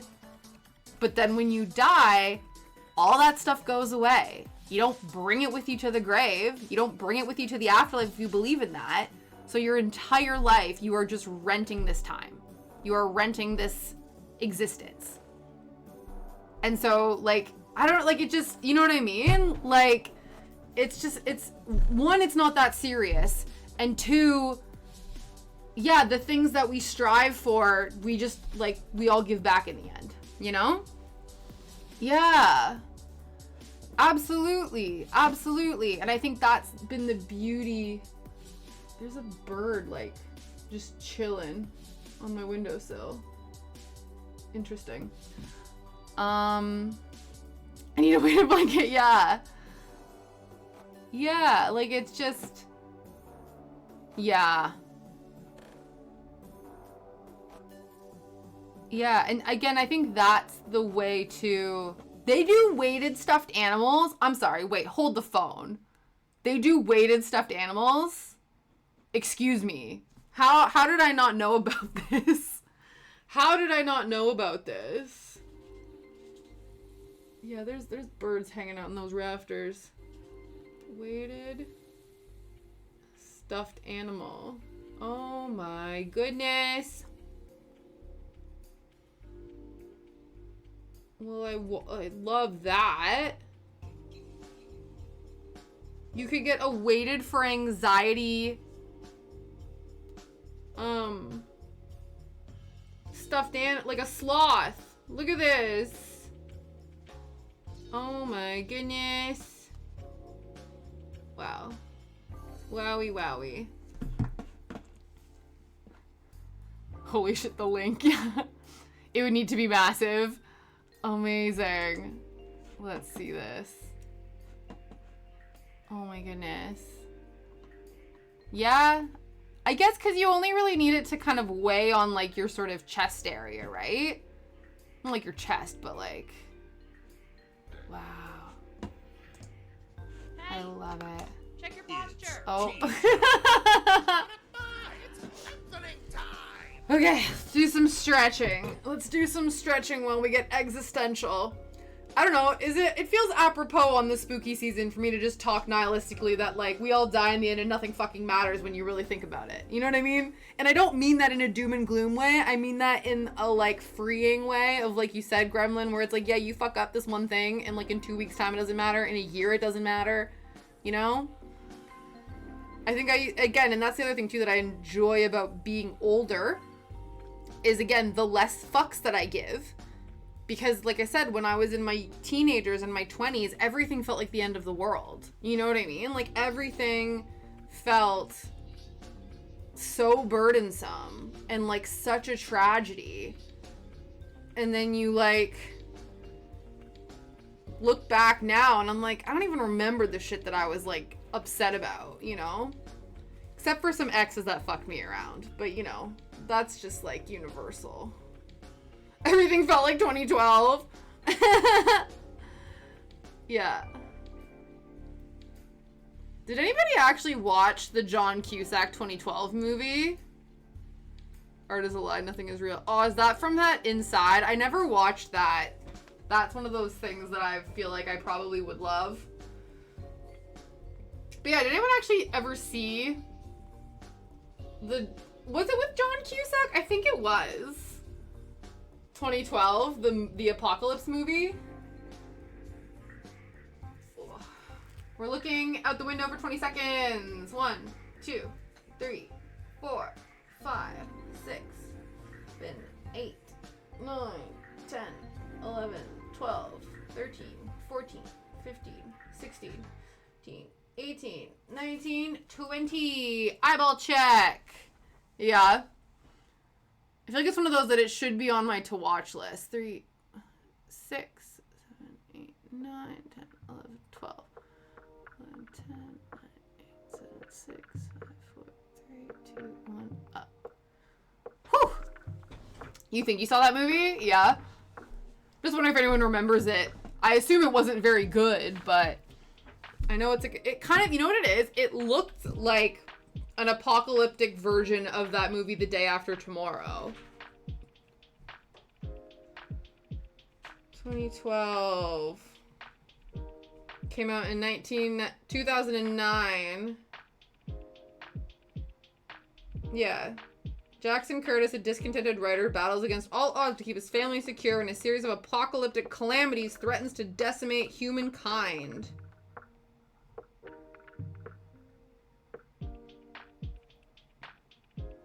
There's a lot of doomsday movies. Yeah, that's The Day After Tomorrow.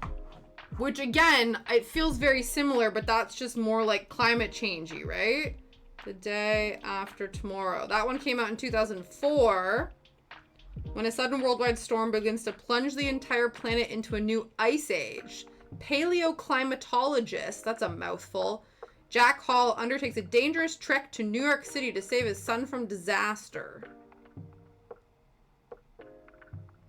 Interesting. Oh, Dennis Quaid was in it too. Huh. It was about salt in the ocean? Oh, interesting.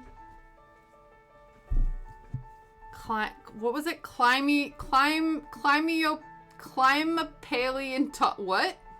I can't remember what I said. It was like climate historical Dr. Man being not as salty. Yeah, because then that would make it freeze. Because if there's a lot of salt in something, then it doesn't allow it to freeze, right?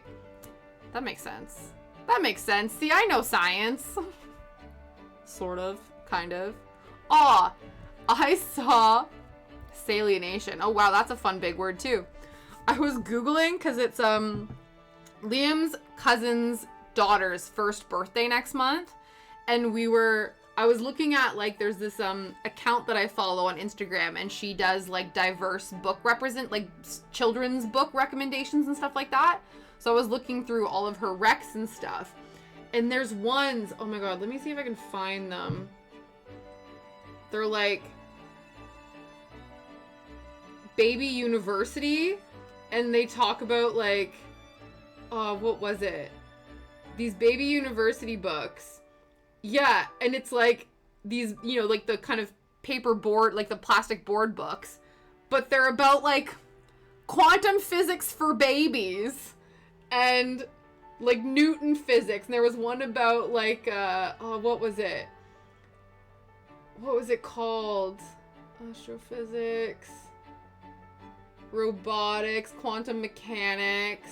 Oh, blockchains. It was like blockchains for babies. And it's picture books all about, like, different scientific things. And I was looking into some of them, and I'm like, yeah, it makes sense. They're explaining, like, gravity and stuff like that. And I'm like, yeah, like, the basic foundations of these things. Astrophysics for babies, organic chemistry for babies. So funny. Look at this. Organic chemistry for babies. This is a ball. This ball can stick to 2 other balls. You're like, yeah, this ball can stick to 3 others, and this ball can stick to 4 others. Science, baby! Literally. But yeah. So I don't know if I'm gonna be getting that for them. But yeah, right? Honestly. They have them on Amazon. But yeah, rocket science for babies. I'm like, when it comes to rocket science, I am a baby. Are you kidding me? Any of those sciences. Quantum physics, I am a baby. Absolutely. I think we could all benefit. We could all benefit. Hey, my chemistry teacher, the first thing he said to us was half of you will fail. Oh man, I hate when that happens. I hate when teachers, like, design their class to be difficult, and it's like, bro, just be a better teacher. Maybe be so good at teaching that even the kids who really struggle learn something from you. Maybe. You know? That sucks. I feel like there were classes that I had heard in university that were like that, where they're like, yeah, they only have like a 25% pass rate. And I'm like, who does that help?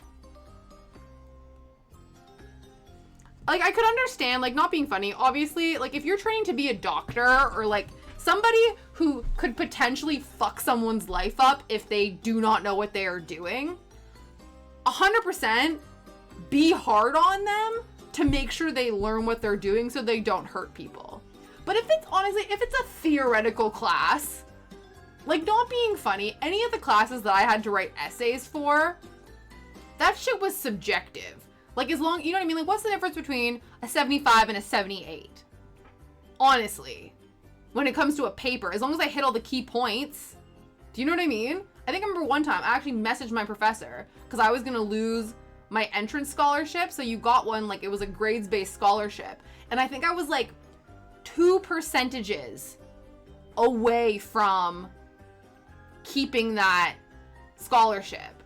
And so I messaged my professor being like, yo, like, can you maybe relook at one of my essays? Because I'm, like, literally 2 points away from losing this thing. And he was like, yeah, I bumped it for you. Which was amazing, but again, it just shows you how subjective, like, 2% can be in an essay. Honestly.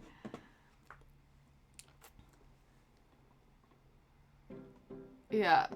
Yeah. Logic was the stupidest class. Logic is, yeah. Yeah. Yeah. No.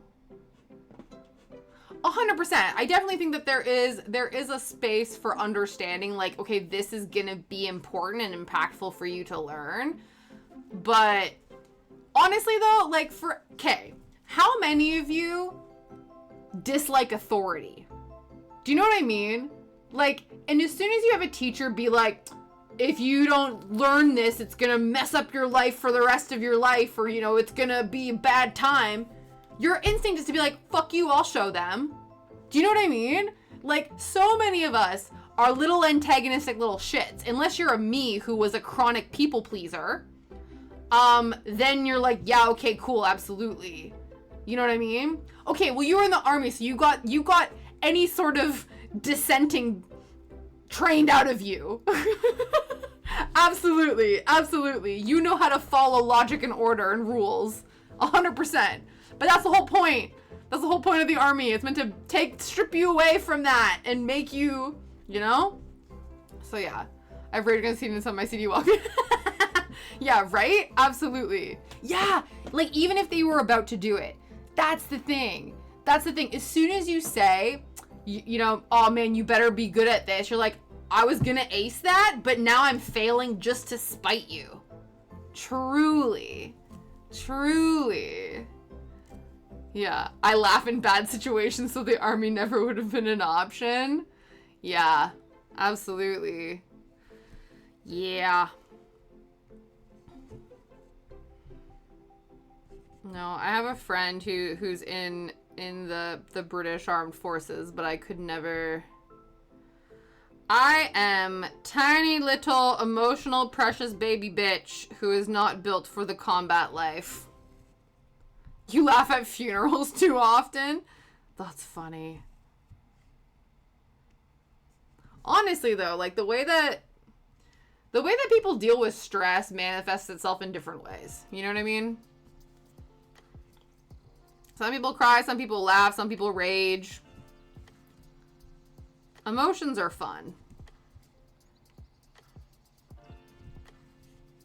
Yeah. At least you're united in that front. Yeah. Oh, when I get frustrated, I cry. I am a crier, to be honest. Yeah.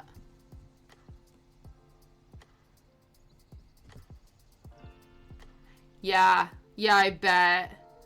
It's one of those things, right, where you kind of have to laugh so you don't cry, or you just have to, like, sometimes terrible situations, there's just, like, an audacity of them, you know what I mean? And it was, like, you have to. Yeah, 100%. Yeah. Yes! Yeah, and honestly, your funeral playlist slaps. You showed it to us last time. My friend who was nurse's present end of life care for children. Yeah! Absolutely. Absolutely. And I think that's the thing, like, I think, you know, sometimes you have to laugh at shitty situations as a way of coping. 100%. I also think, too, like, anyone who... I do think that is a thing. Like, I don't know if there is a correlation, but I would bet that there probably is. I know correlation doesn't have causation, but I think anybody who has experienced any sort of, like, major life pain, whether that be, like, a death of someone close to you, like an experience with like severe mental illness, watching somebody you love go through a bout of severe mental illness or physical health and stuff like that, like, it just makes your humor darker. I feel like anybody who's gone through some sort of a trauma, the majority of them have dark senses of humor as a coping mechanism. Because that's just like, I don't know, man, like that's just one of the best they say that laughter is the best medicine.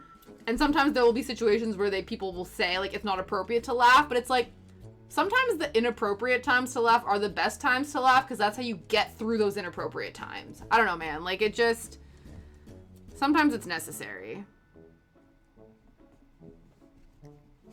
And also, too, like, it's also a stress reliever, because I know, too, like, there's been people, yeah, absolutely, absolutely. And I think sometimes, too, like, people who don't, like, I don't know, like, it's nice when you meet people who get that. Because I think sometimes you'll say, like, a kind of a morbid joke to somebody, and if they sort of, like, recoil and are like, you need help, in it, like, you know what I mean? And it's like, no, that's how I'm coping, actually. And then when you meet somebody who's like, yeah, that's fucked up, you know what I mean? You're like, oh my god, you get it, thank you. Like, I don't know, like, it's like when I would make, like, dumb mental health jokes, like, when I wasn't in a good place. And, of course, too, because we live in a mental health society that's very much about reactive instead of proactive care. And I was like, oh, so I have to actively be trying to yeet myself out of this world in order for you to take me seriously. And people are just like, ha, yeah. Like, you know, like, I don't know, like, just, like, to be able to talk like that, because people will be like, oh my god, like, why would you say, like, really gross, or not gross, but, like, dark things? I'm like, because life has those things. I don't know, man. Yeah. That's annoying. That's, like, I don't know, man. I think people, but to be fair, like, I think people don't know how to support people going through dark times or going through difficult times. Because I think as people who care about people, your instinct is to want to fix, right? So, like, you feel sad. I, as a friend, want to do things to make you feel better, right? But there are some situations in life that there's no getting better from, you know what I mean? Or if there is, it's a long process that me as a friend doesn't have the tools, you know, resources or money in order to expedite that process, you know what I mean?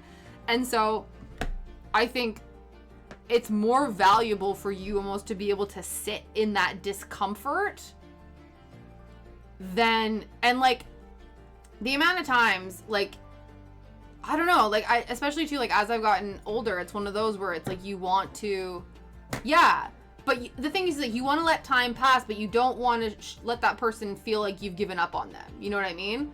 Like, sometimes the best response to this is all happening is like, that fucking sucks, dude, and I'm so sorry that is happening. Like, let's go get ice cream. You know what I mean? Like, I don't, like, you know what I mean? Like, there's no fixing that, but we can just sit in the shit together so you're not alone. Yeah. Yeah, just go for a walk. To be fair, in my defense, me going for walks is helpful because being in nature is good for my mental health. But yeah, when it's like in a like dismissing way where it's like, your dark cloud of depression is like cramping my mellow. Can you just like go for a walk and like fuck off for a little bit until you're happy again? It's like, that's not how it works. That's not how mental illness works. Yeah, absolutely. Yeah, I don't know. Yeah. Yeah, absolutely. I guess, and that's the thing too. I think you have to like I think sometimes people don't want to be, again, it's difficult. I think it depends on the person, right? Because you want to, yeah, like you want to sort of be there and comfort somebody, but sometimes to ask somebody, oh, how can I help, just overwhelms that person even more, which is like not good. Like if someone's having like a mental like health episode or they're feeling really down, they feel like the world is overwhelming. The last thing they want you to do is give them a task of telling them how to help you. Because that's like, they're like, here's the list of things that are burdening my body, and you just chucked another to-do list pebble on top of that. That's not a good idea. If anything, probably the best thing to do would be like, would you like X? Would you like Y? Because at least then those are yes or no questions. If you ask an open-ended question like, oh, how can I help you? I'm like, I don't know, make shit stop hurting? I don't know, man. Wave a magic wand? Bibbidi-bobbidi booyah this bitch? Like, I don't know. Whereas if you go, would you like a glass of water? Would you like a snack? Let's go for a walk. Like, you know what I mean? Like, offering things as opposed to ask yes or no. If you're gonna ask a question, better be a yes or no question. You know what I mean? Like, I don't know. I can't do the walking or the blanket burrito. Yep, blanket burrito, absolutely. Walks been super helpful for me. Yes, I found that was the thing with Shadow, with that for sure.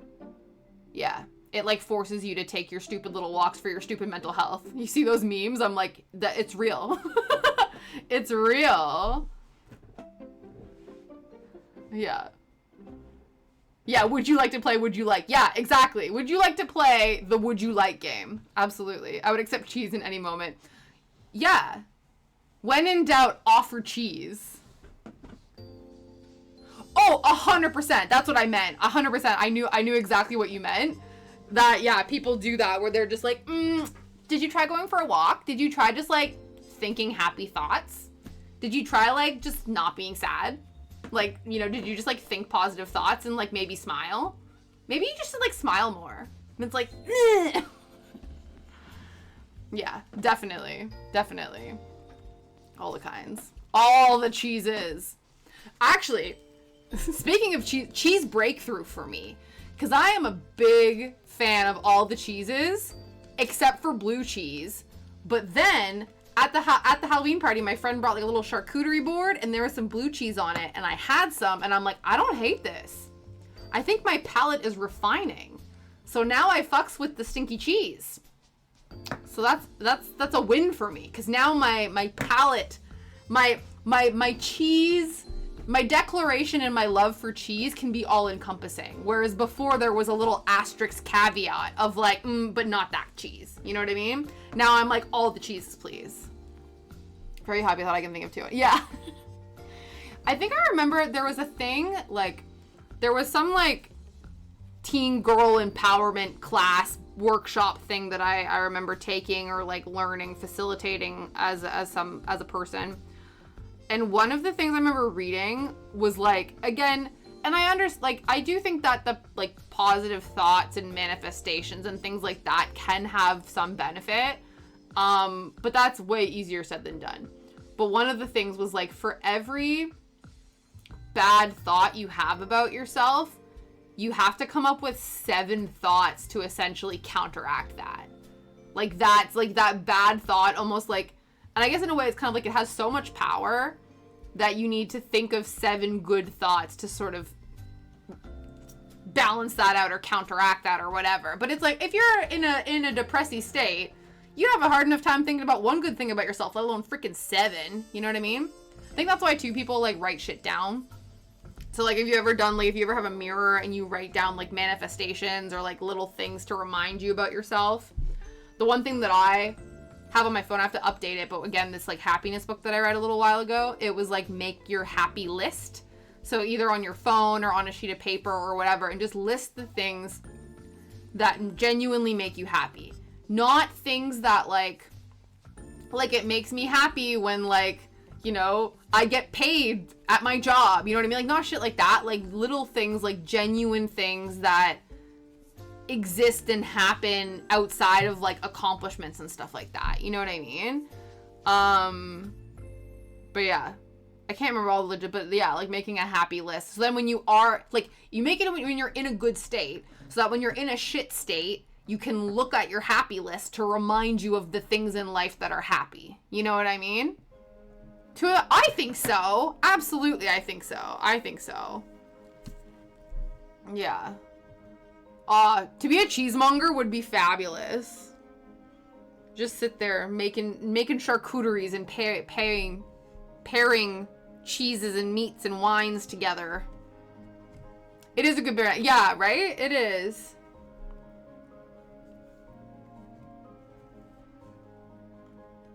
Because I think the other thing too is sometimes, like, I remember this is when I knew I wasn't in a good headspace.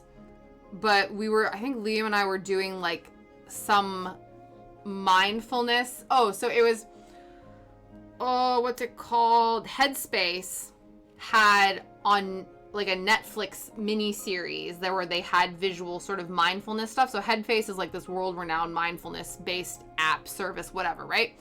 So they had some YouTube video or some Netflix shorts for mindfulness and whatever.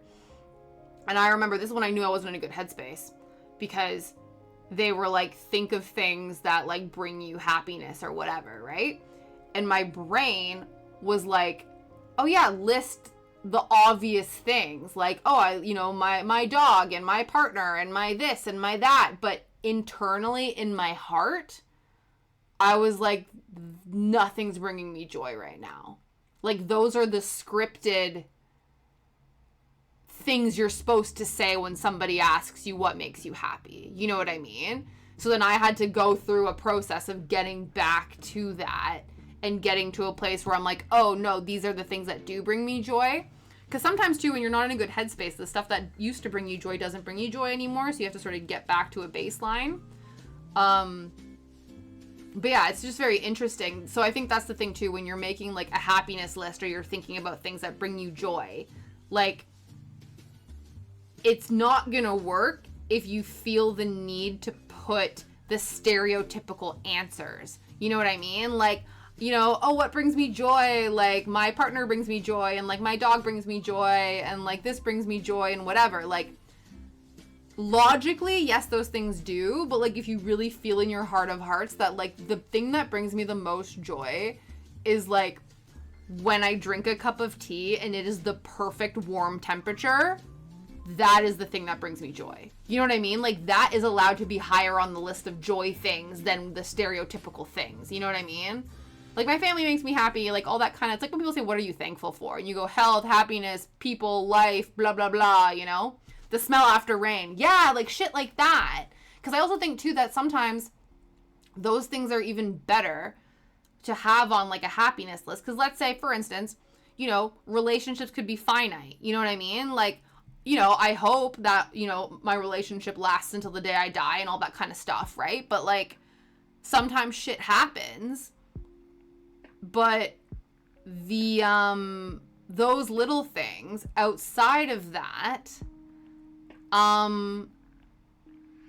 will be around forever. You know what I mean? So like even if like, oh, my partner brings me joy, if your partner isn't there anymore, make sure you have other things that still bring you joy outside of that relationship. You know what I mean? And I think that that's really important. Yeah, like the rehearsed response, definitely. There's almost like a rehearsed response. I think anybody who's gone through like, anybody who's ever been sad and had to go out in public and pretend to not be sad, even if, like, I don't even mean, like, depression. I just mean, like, you're just having an off day, but society conditions you to not show your full range of emotion. So people go, oh, hi, how are you? Go, oh, I'm great, fine, thanks, have a great day. And inside you're like, I'm a mental dark storm cloud of doom and chaos. But look at me, I'm smiling and everything is great. Like, everyone has that rehearsed monologue of, like, how are things? You go, things are great. Or you go, you know, I'm just tired. Like, there's different things that you do. Yeah. Oh, interesting. Yeah. Yeah, I can't do the things that bring me joy. Yeah. Yeah, that's interesting too, because sometimes it is like going through the motions and doing the thing. But sometimes too, I think it can almost be like, yeah, I don't know. Because I find like for me crafting, so like cross-stitching when I'm in a happy mood and cross-stitching when I'm in a shit mood. At least at the end of the day, I still create something. But yeah, I could see that concern that it like, it's almost like that's now the depression activity. So that like taints it for when you're happy as well, potentially. But yeah. But yeah, that's interesting. Like body sort of awareness. You know what I mean? They're like, okay, I'm categorizing these different things. And it's like, oh no, I'm not depressed. I'm just overstimulated by all of the things. And that's the other thing too that I think is interesting as well. Like as I, you know, go on a mental health journey and stuff like that. I am, yes. Oh, did we even, okay, we stretched, we eyeballed. I don't think we drank things. I think I got distracted, but I've been health checking. You know what's really funny too, Probacus, is I talk about you all the time. In the sense that like anytime I have like I talk to like medical professionals, so I'll talk to like my chiropractor or like massage therapist and they go, oh, like how's everything? And I was like, oh, I've been feeling really stiff since I started working, because when I'm on stream I have somebody reminding me to stretch and like look after myself every couple of hours, whereas I don't have that when I'm at a desk job. So I always like, oh, don't worry, I sit and stream for 3 hours, but I am keeping myself in check thanks to this guy over here. Yeah, exactly. Yeah, right? Exactly. Yeah. Oh my goodness. I've tried to journal so many times, Gremlin. I've tried to do the journaling. I've tried to do like bullet journaling where I like track my mood. I've tried to do like, I think I tried to do one where you just write a sentence a day. Just like a sentence about the day. Or you know what I mean? Like stuff like that. Yeah, I am not good at it. Right, yeah. That or I think I have this, you know what it is? And this is clearly narcissistically egotistical of me. In my brain, I'm like, like, especially if a lot of the stuff on this, like, every day is, like, the same thing. Because I have a problem, and this is completely out of context, but you know when you had to read the Diary of Anne Frank in elementary school, if you did, or, like, there's a lot of, like, found journals that then get, like, published and stuff like that. And so my egotistical ass is like, this is too boring to put in the journal. In case happenstance that my great-great-grandchildren discover this journal in a heap and they decide to publish it for whatever stupid fucking reason. And so my brain is like, oh, you know, it's not, I gotta write something jazzy. I need to come up with a synonym for this word so it doesn't look the same the entire time. I'm like, bitch, no one's publishing your journals. Like, calm down. So that, I think, is my problem, is I read too into it, and I think it's more exciting than it actually is. Oh, classic, like, hello. Yeah, I don't feel like I have anything interesting to jot in a journal. Yeah. Keep my journal in French. Oh, that's interesting. Yeah. That's also a good way to practice, like, different languages. An emotional spiral or reflect. Yeah, that's a good one. Oh, interesting. That's a clever idea. I know what you mean, though, where you're kind of like, oh, this book is just full of doom and gloom. Like, let's also make sure we chronicle the happy stuff. Yeah. Yeah. I would buy, yeah, okay. Yeah, it's interesting. I know what you mean, too. And it is, I find that that does happen where when you're trying to, I guess, yeah, you don't sit down and process good emotions because you just experience them. Whereas negative emotions, you feel the need to sort of dissect and unpack to try to kind of get to the root cause.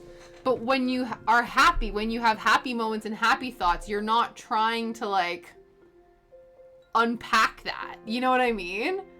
It's interesting, like you said, you're kind of like, yeah, like when you need to write stuff down is only when you're trying to process stuff. I guess that's why people do, like, gratitude journals. That would be the only way it would kind of, you would sort of be able to flip that on its head. You know what I mean? To be like, okay, I'm going to write a gratitude journal to talk about, like, the one thing today that I'm, like, thankful for and stuff like that. To be fair, Liam and I will verbally talk about that, especially, like, if he's had a really shit day at work, and we'll sort of sit there and he'll be like, okay, all this bullshit happened, but, like, what was the one thing that, like, didn't suck? You know what I mean? And so sometimes it takes a minute to think about it. And sometimes it's as simple as, like, you know, my lunch wasn't cold. You know, like, I had a warm lunch. When it arrived, it wasn't, like, cold or whatever. Like, things like, I don't know, man. Yeah. Oh, I've not done... The only cursive I ever tend to do is when I have to write my signature. And even then, it's not very nice cursive. I feel like... You know when you get to a point in your signature that it just kind of looks like a scribble, but in your brain you're like, oh, that's this letter, and this is that letter, and this is that letter, where it's like, nah, it's just a shmush. Like, it just turns into a shmush over time. You have to remember. Yeah. Yeah. 100%, because you get stressed out and then you feel like shit because you're not journaling. Absolutely. I've definitely done that before where I'm like, I'm going to take care of my mental health, and I'm going to journal every day and be have a good little healthy brain. And then I don't do it every day, and I go, wow, I'm a piece of shit. Like, not to that extreme, but, like, it feels like that sometimes when you're not in a good space. So I totally get that. Yeah, you're like, I'm going to try to be a good for my brain, and then you're not, and you're like, wow, I'm a bad person for my brain. Truly. My work signature is A squiggle. I love it. Yeah. Yeah, look at the, yeah, 100%. That's right, yeah. You do? About 500 times the next month? Oh my goodness. Is it like all the legal paperwork and mumbo jumbo you got to do? A shmush. I love a shmush. A shmush and A shmush and some schmutz. I love like the shmush words, you know? A shmush and some schmutz. I always say, you got some schmutz on your face there. Oh my god, you gave it a shmush. Yeah.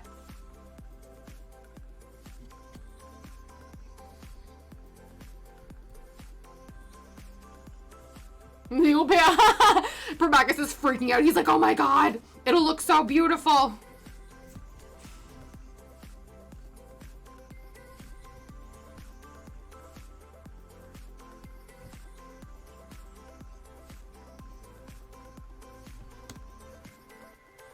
Yeah, I think my biggest thing too, in response to the journaling thing, Gremlin, is I think like the few times, I don't know if you guys have ever, if you've ever done therapy, if you guys have ever done CBT work, which is cognitive behavioral therapy, I don't know if you've ever had to do thought journals, you know, where you go through different stages. It'll be like, oh, you have to state like what the thought is, what the behavior is, like what the, you know, whatever is, and all that kind of stuff. So I have, if you guys don't know, if you're new here, I have done therapy many a time. And so thankfully every time I do learn something new from it. But one of the things that's usually pretty consistent with CBT is the cognitive behavioral aspect of it, where you need to be like, trying, hang on, yeah. 100%, yeah. Basically one of the things that, yeah. That's the other thing too, is also sometimes if a coping mechanism doesn't work anymore, it doesn't mean that it wasn't helpful at the time. You're allowed to grow and change and adapt. Isn't that one of the things that they say that like every 7 years, all the cells in your body have like regenerated and all the old cells have died? So you're effectively like a brand new person every 7 years or some shit like that. So yeah, this shit, like the coping strategies that worked 2 years ago might not work anymore. Or the way that you interpret them, something might click. Like I remember for me, again, I think there was like something, I think there was like, it was like mindfulness. So when I was in school, like there was mindfulness and they were teaching us all about that. And I was like, I don't fucking get this. And then one day it clicked for me and I was like, oh. So I think sometimes that happens too, that sometimes different coping strategies, someone will explain that to you and you'll be like, that's dumb. I don't get that. It doesn't work for me. And then someday it'll be interpreted in a different way. And then you're like, oh, I get it now, you know? Yeah. 100%, absolutely. But yeah, so the one thing that I did, again, I don't journal, but I do have this note saved on my phone because when I was meant to be going through these like thought journals, I was like, I'm going to be honest with you, therapist. I will not take the time to sit down and write out this. I know I've done therapy, I've done this thing a lot of times and they always give this to you. And I do it as the homework because I'm a people pleaser, overachiever. So I'll do the homework, but will not carry this out past the 6 weeks or however long weeks of therapy, right? And so she was like, you don't have to write this down if you just want to mentally go through it in your head every time. I was like, bitch, I could do that the entire time. I didn't have to write it down. So that changed my life where I was like, oh, I can mentally do this checklist in my head. I don't have to physically write it down every time. It's just dumb stuff like that where it's like, oh, obviously that's a thing. But until somebody like gave me permission to not have to do it the way it was originally outlined for me, I was like, oh, there's a different way to do this. That's the other thing too. Sometimes the tools that are given can be delivered in different ways. You just have to find the way that works for you. But anyway, this thing is called the Biased Expectation Thought Diary. So basically the idea is it's challenging the thoughts that you have in your head because sometimes, especially when your brain is being mean to you, I would have been a popular queen. Okay. The Tasha era. Yeah, absolutely. Yeah. I would have demanded mental health, mental health training for everyone. All the citizens would be very mentally aware. We talk about feelings. But yeah, so let's say you're having a shit ass time and your brain is being mean to you because your brain is a bully. honestly, your brain does things. Mental health was not acknowledged. But if I'm going to go back in time and be a queen in the Victoria era, you know how much more well-adapted society might be if everyone learned about their mental well-being earlier on in society? Maybe that's the game changer. I know people say when time travel happens and you shouldn't go back in time and fuck with the past. That's the one thing I would fuck with. I'd be like, you want to talk about your feelings? You know? Maybe if King Henry talked about his feelings, he wouldn't have beheaded all of his wives. You know what I mean? Like, maybe. If he was just allowed to, like, express his full range of human emotion, maybe he wouldn't have been such an adulterous dickhead. You know what I mean? Like, who knows? Maybe. Yeah. Technically, it would have. Yeah, absolutely. Absolutely. Who knows? Yeah, right? I'd be like, listen, Henry, my baby, my boy, we need to have a little sit-down talky talk, don't we?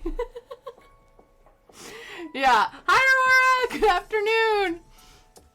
But yes, so, back to my bias. Of course, I love it when you do. Bias expectation thought diary.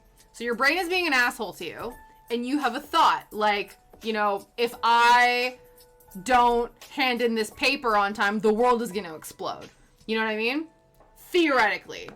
Check your posture. So, the first step is you have to identify the biased expectation. So there's certain things. Okay, we're gonna, okay, cheers.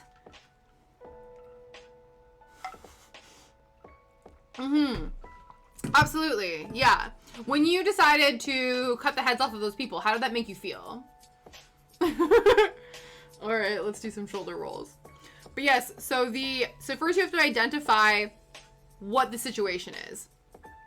Then you have to identify what you're predicting is going to happen, right? So the at-risk situation is I'm not going to hand in this paper on time.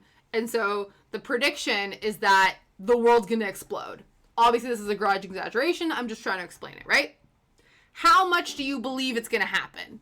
What is the percentage? I'm like, I am 75% sure that the world will explode if I do not hand in this paper, right? What emotions am I feeling? So the intensity of this, right? If you have crippling anxiety over this situation, the intensity is like what? 80%. 80%, I am thinking that 75% chance that the world is going to explode, right? So the next step is you have to challenge the biased expectation. So you have to then basically interrogate your brain, being like, what is the evidence that this is going to happen, right? What is the evidence that me not handing in this paper is going to make the world explode, right? If you go, okay, well, last time I didn't hand in a paper, what happened, right? Or somebody in my past didn't hand in a paper and he dropped out of school, quit his life, and had a terrible time, right? Maybe. Who knows? So the next one is what evidence against the prediction. So what is, so basically it's a pros and cons list, right? So what is the evidence that bad shit's gonna happen? What is the evidence bad shit is not gonna happen? And then you have to guess how likely is the chance this is gonna happen, right? And then also what's the worst that could happen? What is the best that could happen? So you're basically like interrogating the thought in your brain, but it takes a little while. And then basically once you interrogate the stuff in your brain and you go, hey bitch, we're catastrophizing, but I've crunched the numbers and did the maths. And actually there's more evidence to suggest that this is not gonna happen than evidence to suggest this is gonna happen. And so then you develop the realistic expectation, and then you have to base how much do you believe that's going to happen now and how intense your emotions are. So the understanding with that is if you sort of give your brain a little bit of a mental interrogation and give the pros and cons to the scenario you're playing up in your head, the chances are you are going to de-escalate yourself and develop a more realistic understanding of a situation instead of just spiraling in the fact that like the world's going to explode. Easier said than done, like with anything, right? Like with exercise, you need to practice. You need to, you're not going to be able to bench press, 500 pounds unless you practice and build up to it. You're not going to be able to successfully de-escalate your spiraling mental health break unless you practice. It's like a muscle. Like your brain is a giant muscle. And so you need to practice telling it to sit down and shut the fuck up when it's out of line. But it's easier said than done. It felt good when I butchered my wives. Yeah, right? Yeah.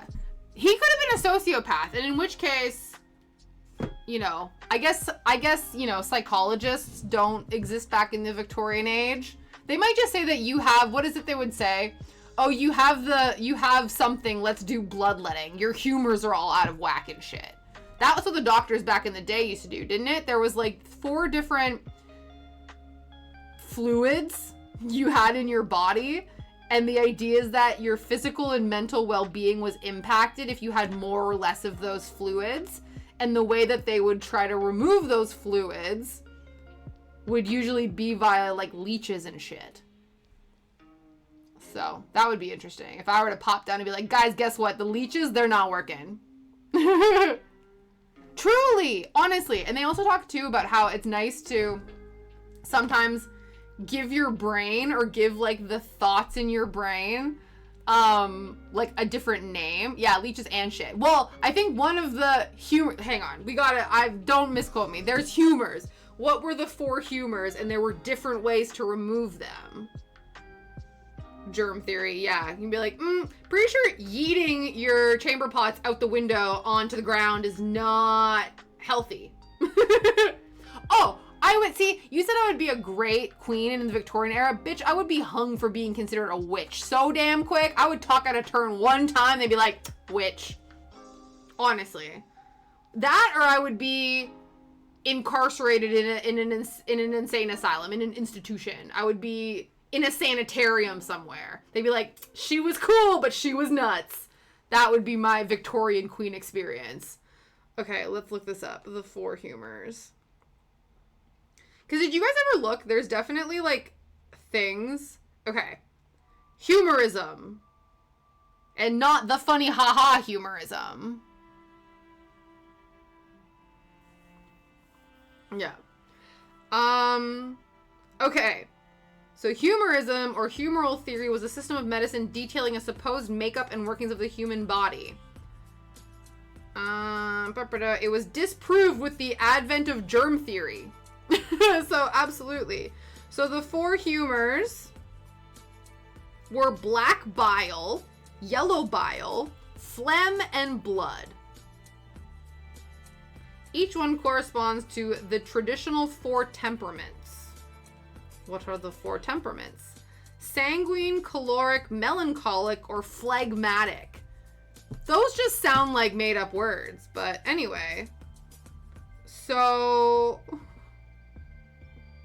yeah, basically if you were feeling any which way, they would, like, drain these humors out of you in different ways.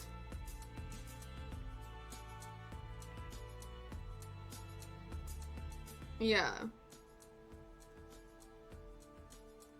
So, there's a text that establishes the relationship between elements of the universe, air, water, earth, fire, and the elements of man.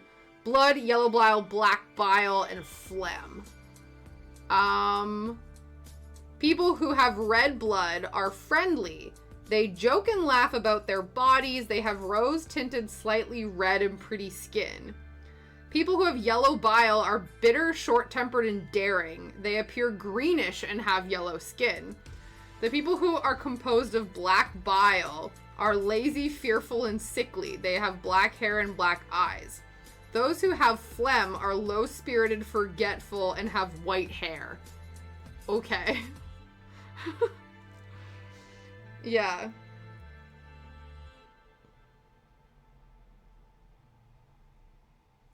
Interesting. So I don't know. All of these sound really gross. Humor production. Anyway.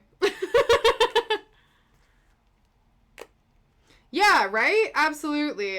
Like, that's the thing. I feel like everyone it was meant to have, like, a balance of the 4 humors, but then to be like, sorry, you don't have enough. Yeah.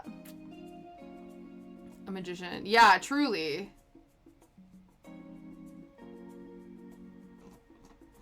Yeah. Yeah, because I think there was a list, like, reasons that, like, people were like, admitted to asylums back in the day. One of them was just, like, likes to read or some shit. Let me look. Okay. Reasons for Victorian asylum. Yeah, what are the reasons? So, yeah, truly, Taco Bell, that's so funny. Okay, hang on, this website looks a bit silly.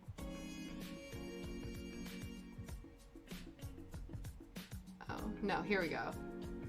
Here's a BuzzFeed article. Good old BuzzFeed. Who knows why, but the list of reasons for keeping people in asylums will make you so glad you did not live in the 1800s. Here is a list of reasons for admission from the Allegheny Lunatic Asylum in Weston, West Virginia. So, some of the options were kicked in the head by a horse. Fair enough. Imaginary female trouble. Could you imagine? I assume they mean, like, the troubles of, like, femaledom and womanhood. But could you imagine if it was, like, a dude who was like, oh my god, these females just be everywhere. And then the doctors are like, he's imagining the female troubles. But yeah. Oh, it's a jumping off point. Absolutely. This is just for funsies. Overtaxing mental powers. Well, that's me every goddamn day. Gotta tax my brain, right? Bad company, bad whiskey, carbonic acid gas. What does that even mean? Let's look up this place. Yeah, the Allegheny Lunatic Asylum in Weston, West Virginia. It is a National Historic Landmark, served as a sanctuary for the mentally ill, beginning in the 1800s. They do tours. They also do... That's a bit uncomfortable. They're definitely going the horror route, which is always a little interesting when they're like, let's make horror content based off of mental illness. That's like a real fun, spooky thing. Mental illness is scary, spooky. You know what I mean? Yeah, I don't know how I feel about that. That's always something I feel a little bit strange about. When people are like, yeah, let's commodify and make spooky. Anyway, there's lots of silly reasons why people were admitted.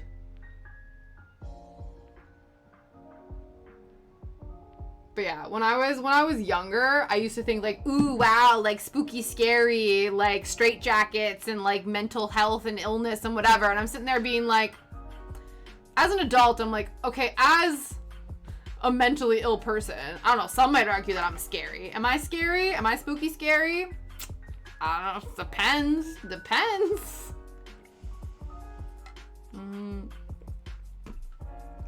But yeah. I'm not going on tour of a mental ward, yeah. The only reason I would go, and not during spooky season, like not as like a, oh my god, fun, scary, is just because I do have a morbid fascination with Victorian asylums, because I know for a fact if I was a Victorian child, you best believe I would have been sanitariumed. You kidding? My emotionally unregulated ass? Easily. So it's just interesting to see like how far we've come as a society. There's still so far to come with mental illness acceptance, especially of ones that are still deemed quite like scary, such as like schizoaffective disorder and like bipolar disorder and like things like that that can manifest themselves in ways that people deem very like erratic and quote unquote like scary. People are a bit more like, like people seem a bit more accepting about like depression and anxiety and stuff like that, but I think it's only because there's a perception that, well, that what you have over there can't hurt me. But for whatever reason, there's still a lot of stigma around people who have like personality disorders, that they're gonna threaten your bodily autonomy in some way because of scary movies, because of horror stories and stuff like that, right? Which is completely inaccurate. But yeah. Oubliettes. Ooh, I like that. Yeah, absolutely. We would have played marbles together. Absolutely. That would have been pog. To be fair, that was the one thing, again, speaking of my morbid curiosity with Victorian insane asylums, I remember being so pumped for American Horror Story Asylum, but then it was about aliens, and I was like, and you lost me. And again, that was another thing where it's like a horror sort of representation of stuff. I think there's probably ways... I think there's ways to probably create horror content about asylums that emphasize the inhumane treatment that the patients experienced while being in those places. I think that's rife for horror content, but when you make the mentally ill person the horror, that's when I don't think it's acceptable. Yeah. The aliens, I was like, what's going on? I think the other thing too is, again, it's one of those shows that I think it's similar to me. I rewatched The Craft a few years ago because, again, I think I love the aesthetics and like the Pinterestiness of like, you know, American Horror Story Coven and all the witches and like looking all cute and fabulous, and the craft girlies looking all cute, badass, witchy, fabulous. But then when I watch these, I'm like, oh, these are like more horror and less like badass bitch spooky. You know what I mean? Like it is, but like in a more horror direction, which is what, you know, I am not a fan of. So it's unfortunate because I always see these things and then I'm like, oh man, I should rewatch that. And then I watch it again and I'm just like, it's not my vibe, you know? The vampire alien season. Oh, I don't know about the vampires. 100%. That is why practical magic is the go-to. 100%. 100%.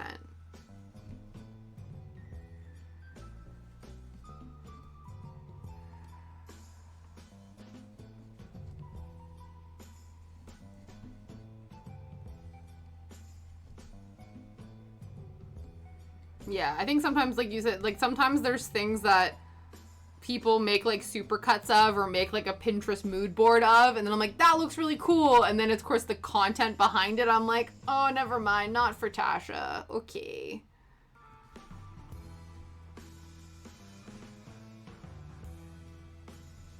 But yeah, practical magic is the goat. I'm trying to think what other, like, well, Scooby-Doo's, obviously. Those are fun. Halloween spooky ookies. Again, the Halloween decoms.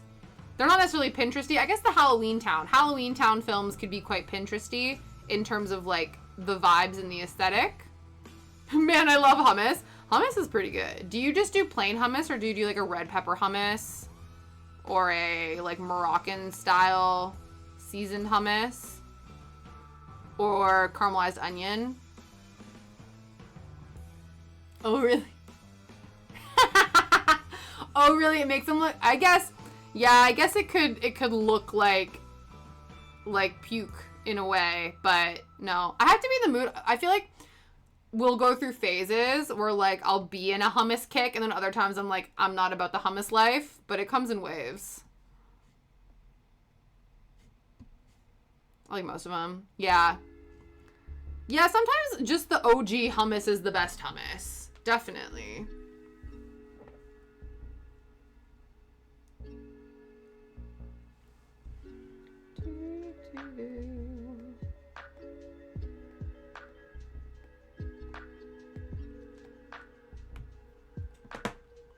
Oh, interesting. He hates chickpeas. Okay.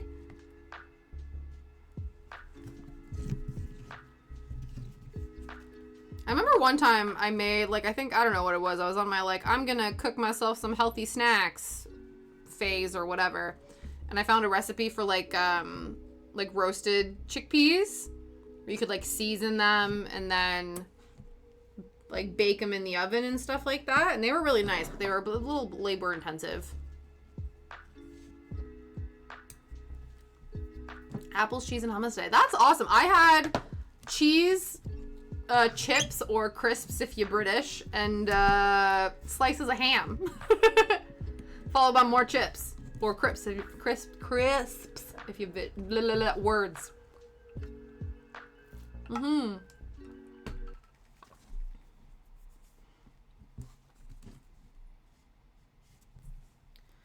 We need more of this color.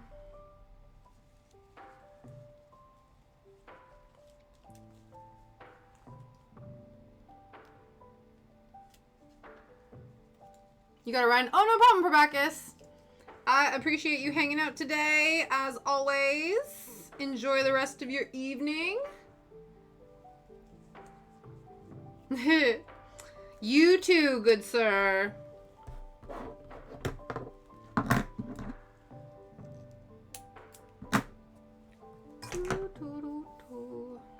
Okay.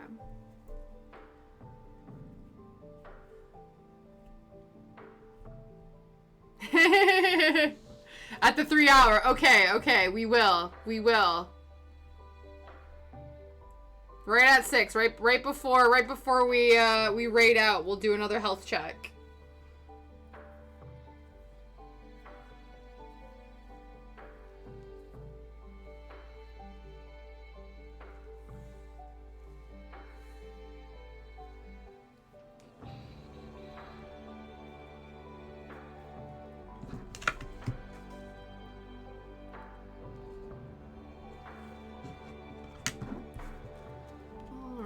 We made a lot more progress today than we have done before. Look at that. We've done over 100. We've done 120 stitches so far.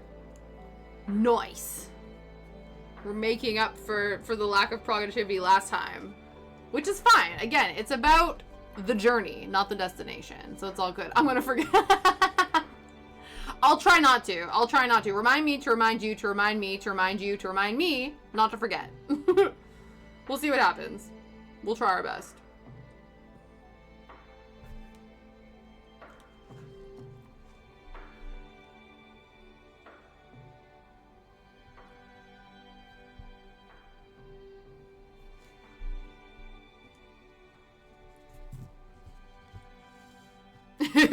Right, got it? Check.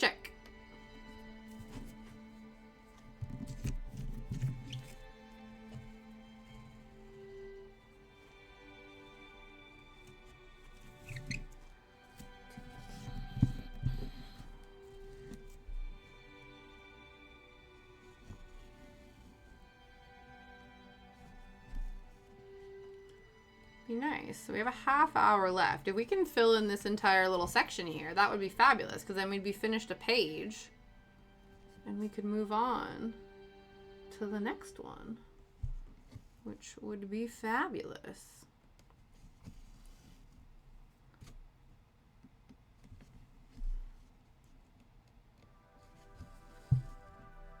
It'll be nice. I think this is the first, again, hopefully nothing comes up. Knock on wood. We actually have 3 streams this week. I feel like this is the first time since the beginning of the month that we are going to be streaming all 3 regular stream days, which is very exciting. We're just keeping it chill. I think we're keeping it chill ahead of Subhalloween, which is happening in a week from now. But yeah, I was thinking, because I think I was gonna, before we decided to do baking last week, I was gonna do some watercolor painting, because I've not done that in a while. And I remember quite enjoying that. So I think maybe Thursday we'll switch it up. Or we can, you know what? Or we can just work on this all week. We'll see what happens. Honestly, we'll see where the wind takes us. We'll see what the vibe, what the mood is. Because it would be nice to finish this by the end of spooky season. That would be really cool. I still feel like we have a lot to go. I think this is the largest amount. But I don't know. We'll see.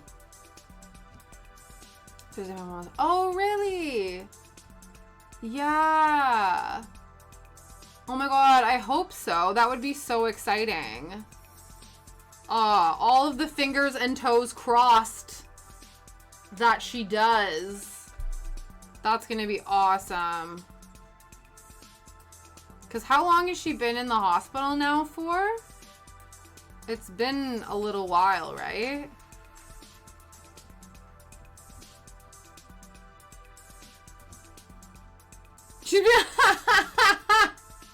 Is she like, when I'm out, this is what needs to happen. This is what we're gonna do. Isn't she a big Christmas girly too? So does she have lots of big old plans for Christmas? She's like, this is what's gonna happen. This is what we're doing.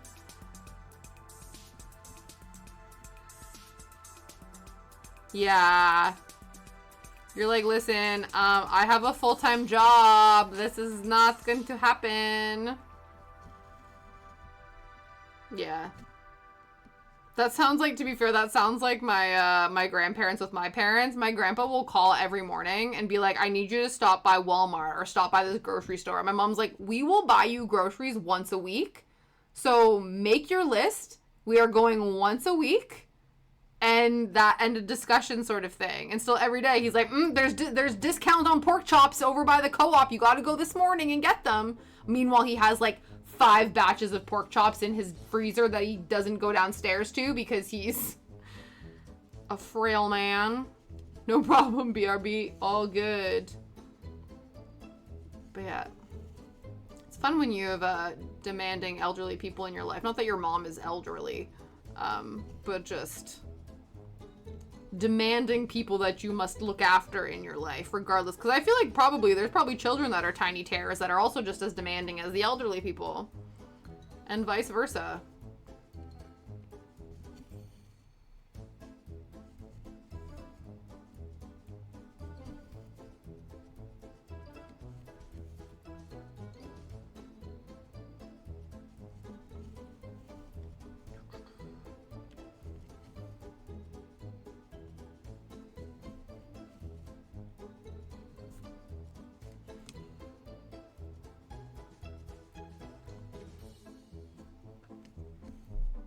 Oh, it was really cute. I was talking to my parents, was it last week, the week before?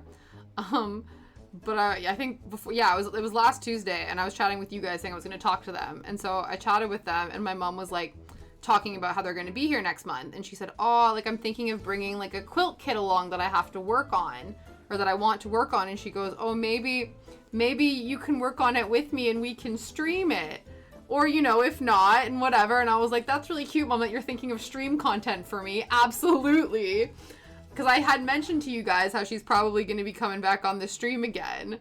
But I love how she was like, you know, it's Christmas related. So, you know, if you don't want to, like, that's fine. But, like, whatever. And I'm like, no, please come work on it. It'll be great. So you can expect some quilting content next month. Which will be fun. Yeah, right? I thought that was really sweet. She's like, I'll just be in the background, but also I have this thing to work on if you want to stream it. I'm like, absolutely. I also want to do more needle felting next month. I know we've not really done any needle felting this month, because I want to make, again, you know, we're not even, okay, listen, it feels a bit sacrilegious coming from me, who is the ultimate queen of Halloween and does not like that the freaking Christmassy bits are popping up in the stores now. But yeah, November, I want to make little, ornaments for all of my colleagues at work. I want to needle felt like little snowmen ornaments that can either be like Christmas ornaments or they can just be like little winter holiday festive little dudes. So I want to do that as well. So yeah, it won't be Christmas content. It will be winter content. But to be fair, I'm pretty sure the first day of winter isn't even until December. So it's technically autumn. When's the first day? Okay, first day of winter. I'm pretty sure the first day of winter isn't even in...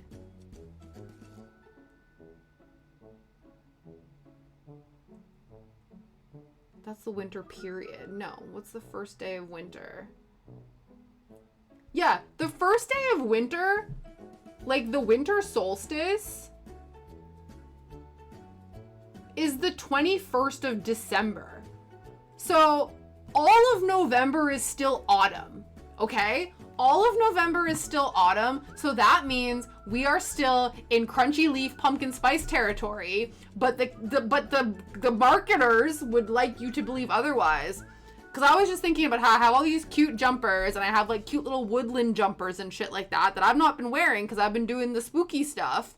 I'm wearing them all of November. Are you kidding me? And if people complain, I'll be like, listen, first day of winter's not even till December. It's not even till mid-December.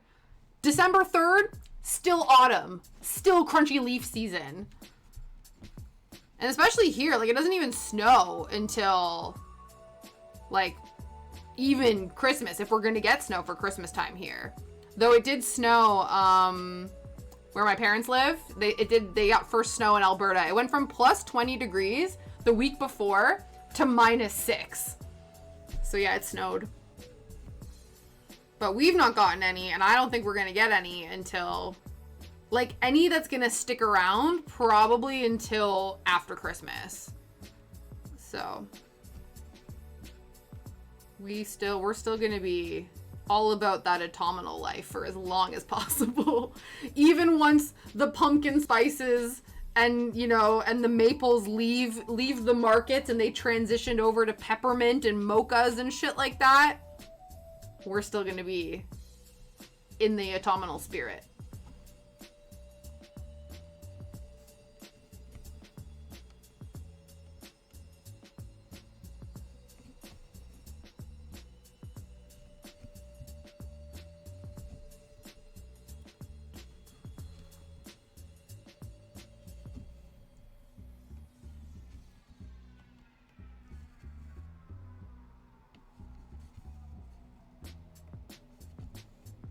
I think it might be time to take a little snack break as well.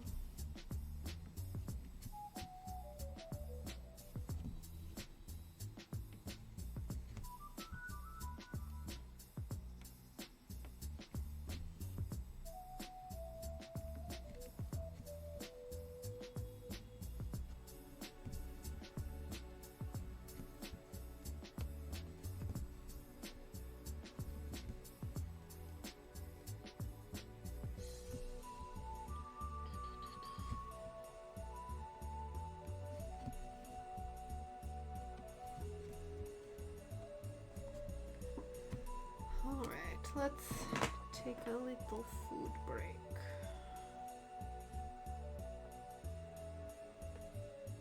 I think some of these I hadn't crossed off already, even though we already had done them.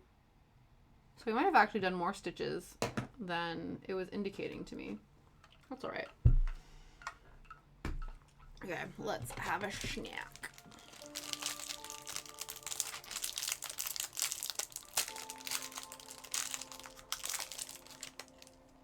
We don't have a granola bar. We have Odie biscuit, little chocolatey breakfast biscuits.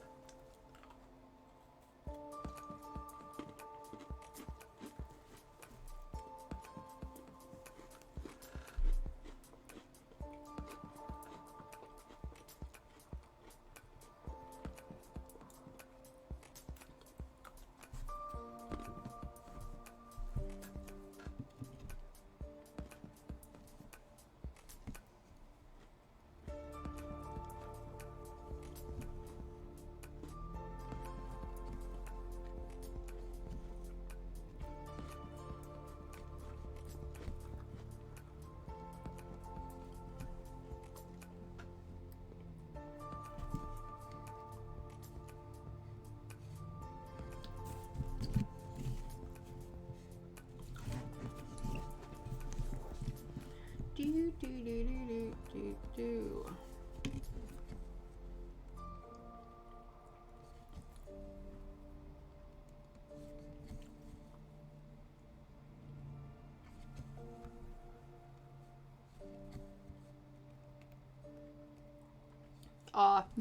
So annoying.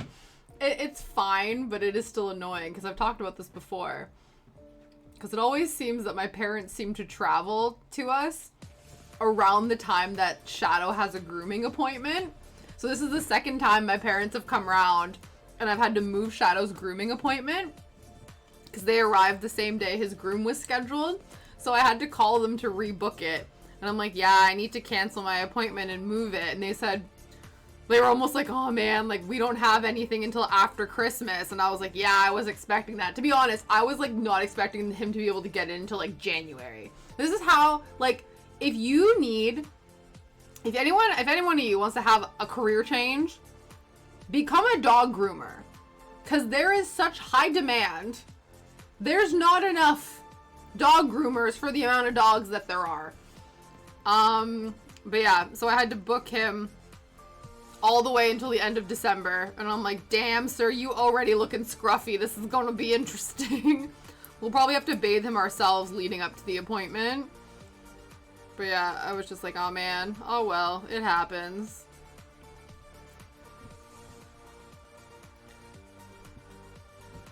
It's alright, he'll just have extra long fur to keep him warm as it cools off.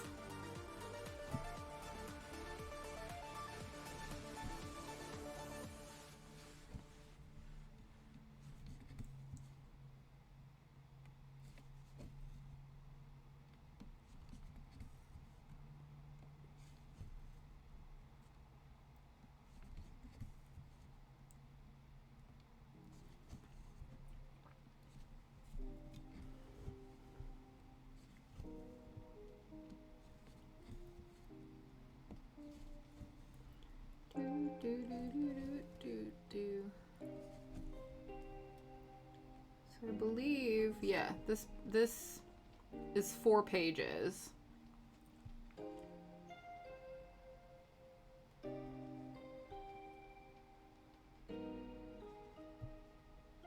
How much is this? I don't believe that. It says we have 35% complete. Oh, I think it's because it's marking the non-pattern area as well, because I'm like, we're almost done this page, and they're like, you're 35% complete. I'm like, pretty sure that's not true.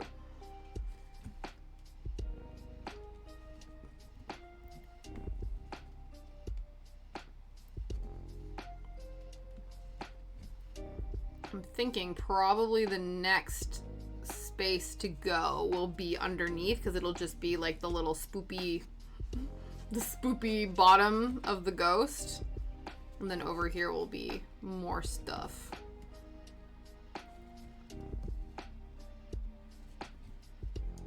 We'll see. Like I said, if we can get this page done, that would be incredible.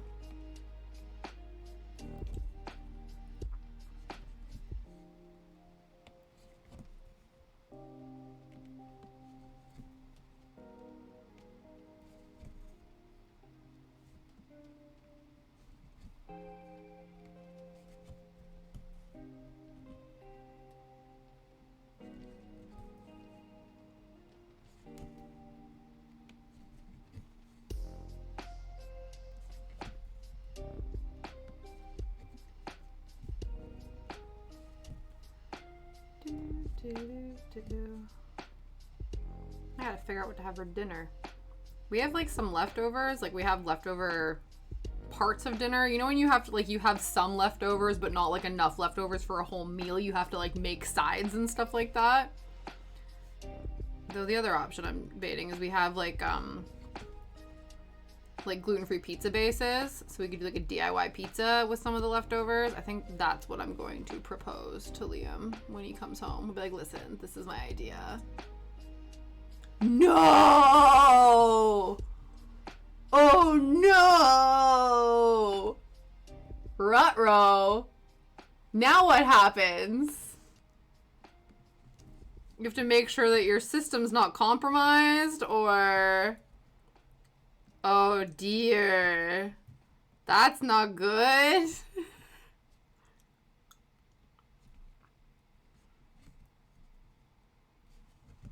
Did they think they won something? No.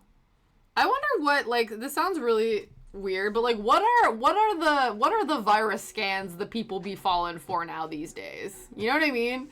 Because I think before it used to be like you go to a website and they'd be like, oh my god, you won $1 million, click this link, and like we're a bit smarter than that now. But I don't know what's the new one. Yeah. I think that's what it is. Like, I think they, like, copy the interface of an actual website you would be using. Because they do that with, like, logins and stuff, too, where they don't actually need your password. They just need to take, like, a memory of, like, an autofill or something like that. I can't remember, but it's, like, becoming more and more advanced that it's not as, like, obvious. It's more, like built-in sneaky, you know what I mean?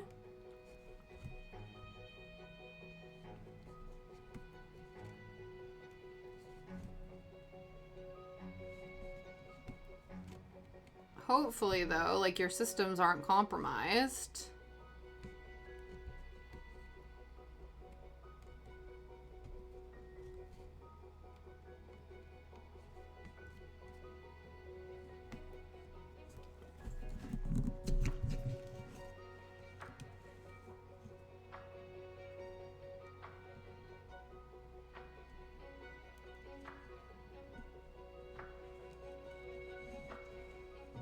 Yeah, someone was yelling at him. Oh no! To call a number. Wow.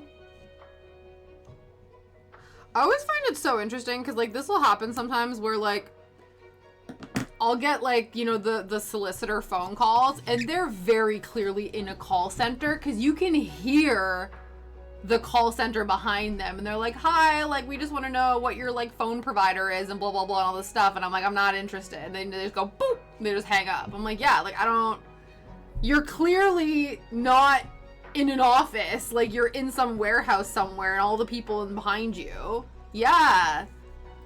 You're like, that doesn't seem legit. Because I would just think, even if you're in, like, a legitimate call center, like, people who work in, like, open concept seating and stuff like that, things like cubicles and open concept seating is done in a way that, like, you can't hear the entire hustle and bustle of an office. Oh no! He's just like, oh my god, his eyes, like, rolled into the back of his head. He's like, damn it! Oh no. He's got his work cut out for him. I'm sure he has to go through all the systems and make sure nothing's been compromised. And if it has, he's got to put X and X blocks in place and yada yada. Like, homeboy's job just got a whole lot more interesting.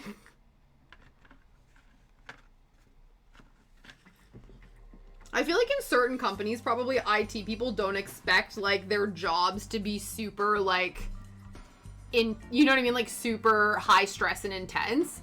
And so I'm sure he's, like, coasting, and then all of a sudden, like, something like this happens, and he's like, man, now I really gotta earn my paycheck today.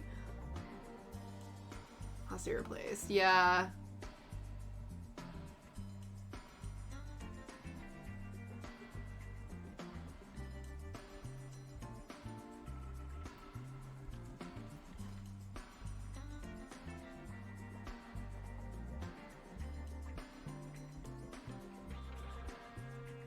Oh no. We got 10 minutes left. We need to finish. Okay, listen. This thread is not cooperating.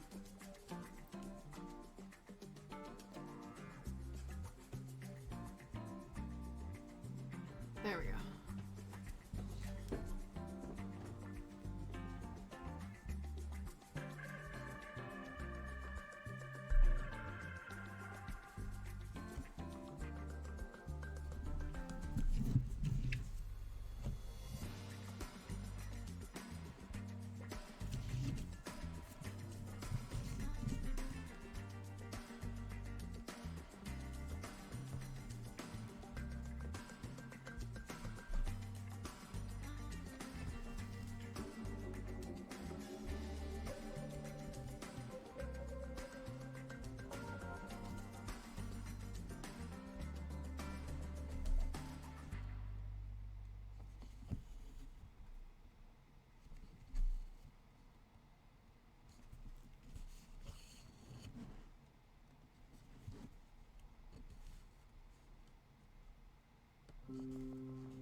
countdown to finish this page. Finally. Remember, we started this off in, like, what, February?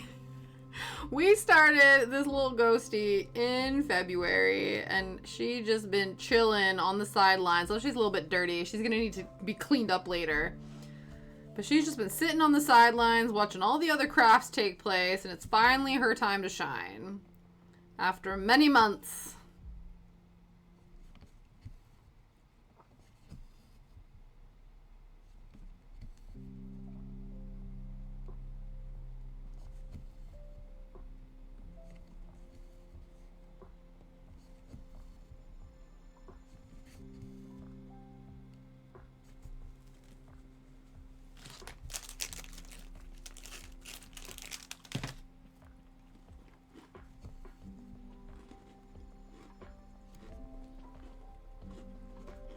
Try to multitask.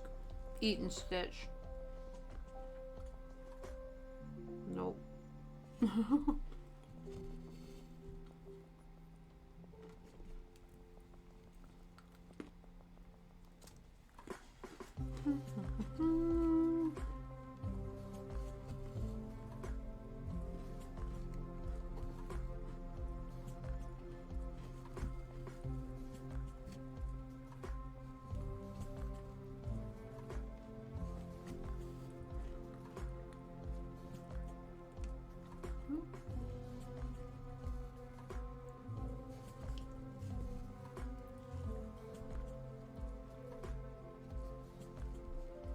It's been really exciting. I have seen on my walks with Shadow more people in the neighborhood decorating their houses for Halloween. It's making me very happy. Is it? Yeah, is it making you blush? On a scale of 1 to cherry tomato, how red are you right now?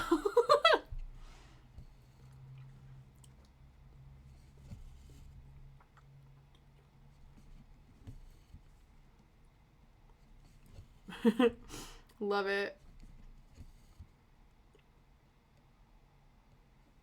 Oh, cherry tomato. Yep.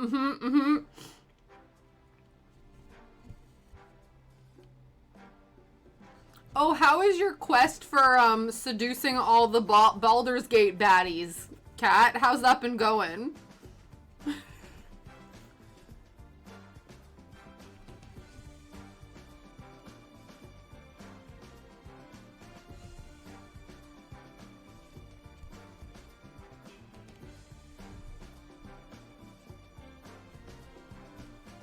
Five minutes. Oh no! Yeah, that's fair. You're like, the brain has been too occupied. Okay.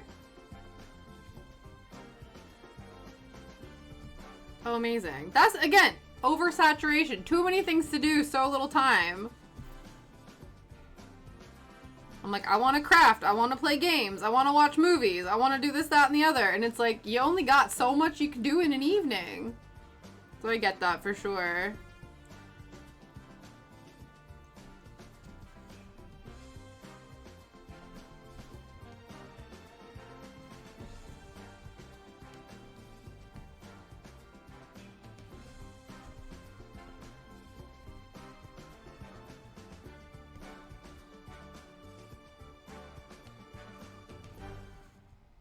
Oh, amazing. That'll be nice. Yeah, it's nice. Honestly, like, it's amazing how one of the most stressful things about being an adult is deciding what to eat for dinner every day for the rest of your life. Like, sometimes, especially if you had a stressful day, the last thing you want to do is come home and you're like, damn it, like, now I gotta think about food, and I can't just, like, shove stuff in my mouth and just, like, hope I survive, you know what I mean? Like, it's a lot of effort. Dinner is a very effortful meal. I guess it doesn't have to be, but it feels like it. Yeah. Yeah, you're like, why do I need to worry about food groups and nutrition and stuff when I just want this comfort food, please? I get that. I get that. Hey. Oh, you remember!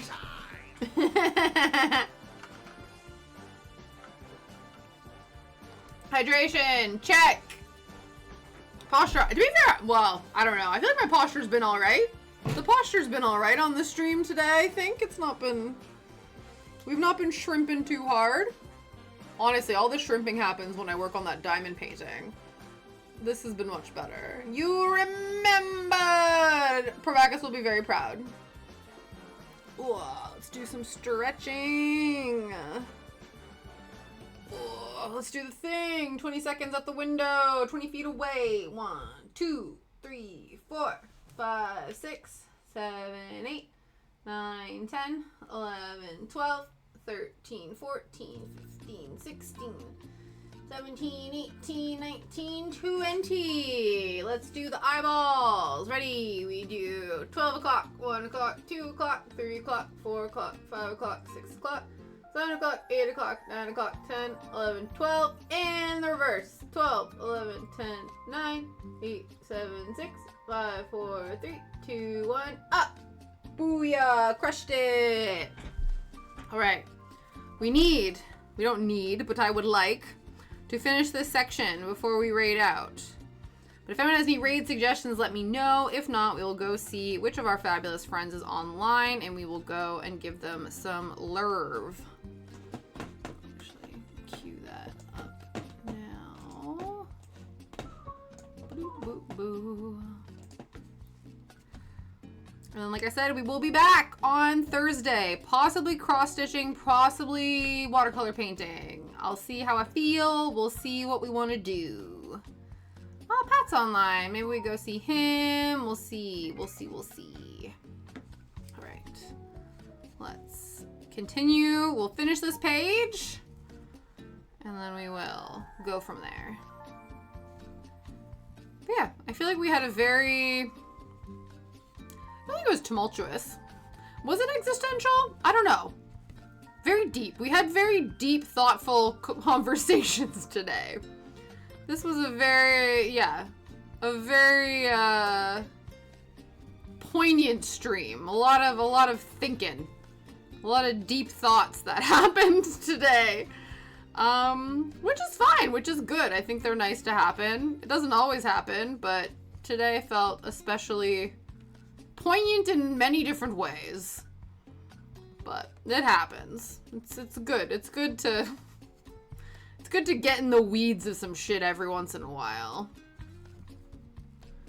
But know that there is light.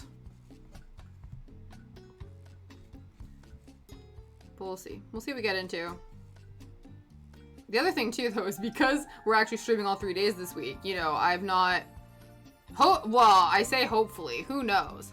The acquiring of the Halloween supplies. I might not have any new show and tells.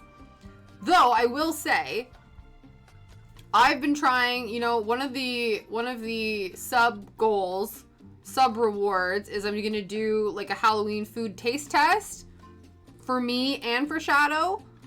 Honestly, it is easier to find Halloween-themed treats for him to try than it is for me to try that aren't just like, here's a bunch of just milk chocolate with like a spooky wrapper on it.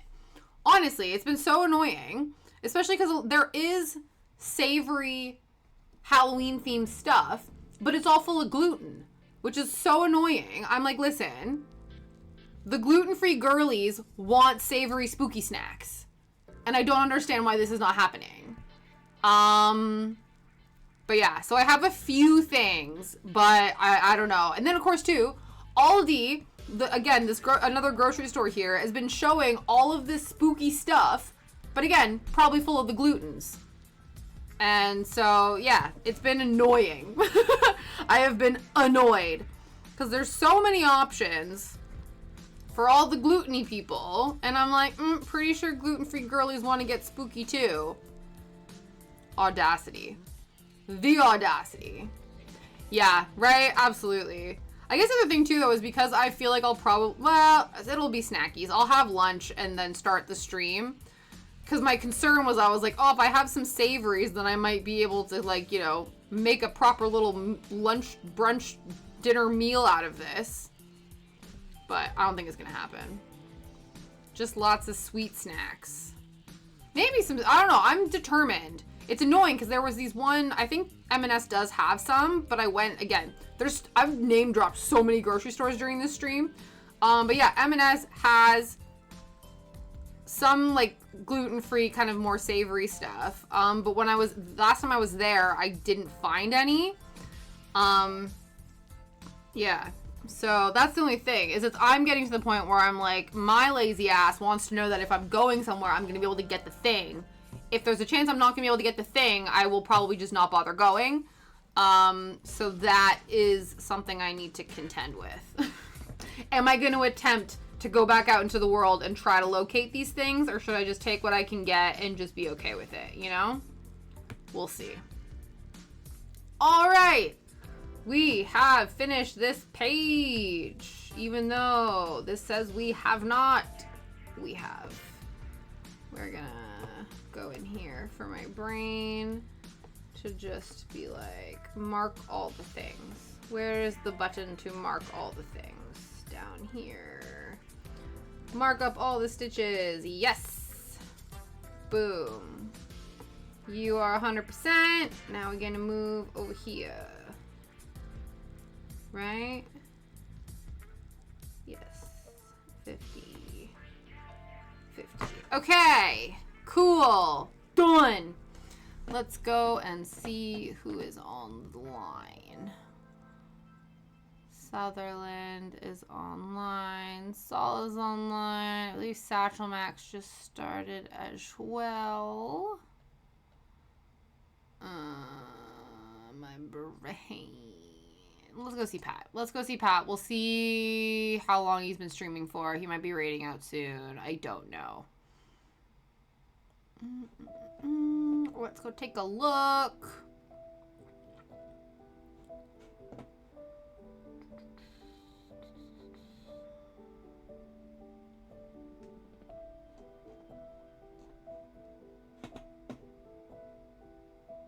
Okay.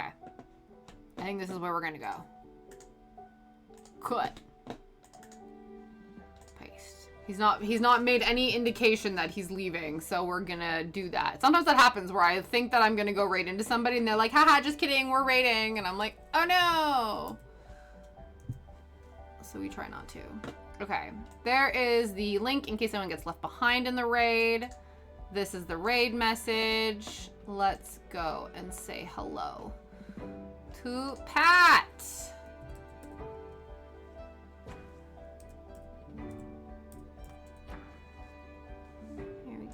He's doing some art. He's designing his own collectible cards, which I love. Hopefully this is gonna work for us. I'm just gonna boot that up again while I'm doing that. Thank you guys so much for hanging out today. It's been fun. It's been existential. It's been deep. It's been all sorts of things. But it's been amazing, and hopefully I get to see you guys on Thursday. If not, have an amazing rest of your week. I wish you all the best. Stay spooky, and remember to find happiness in the little things in life. Bye!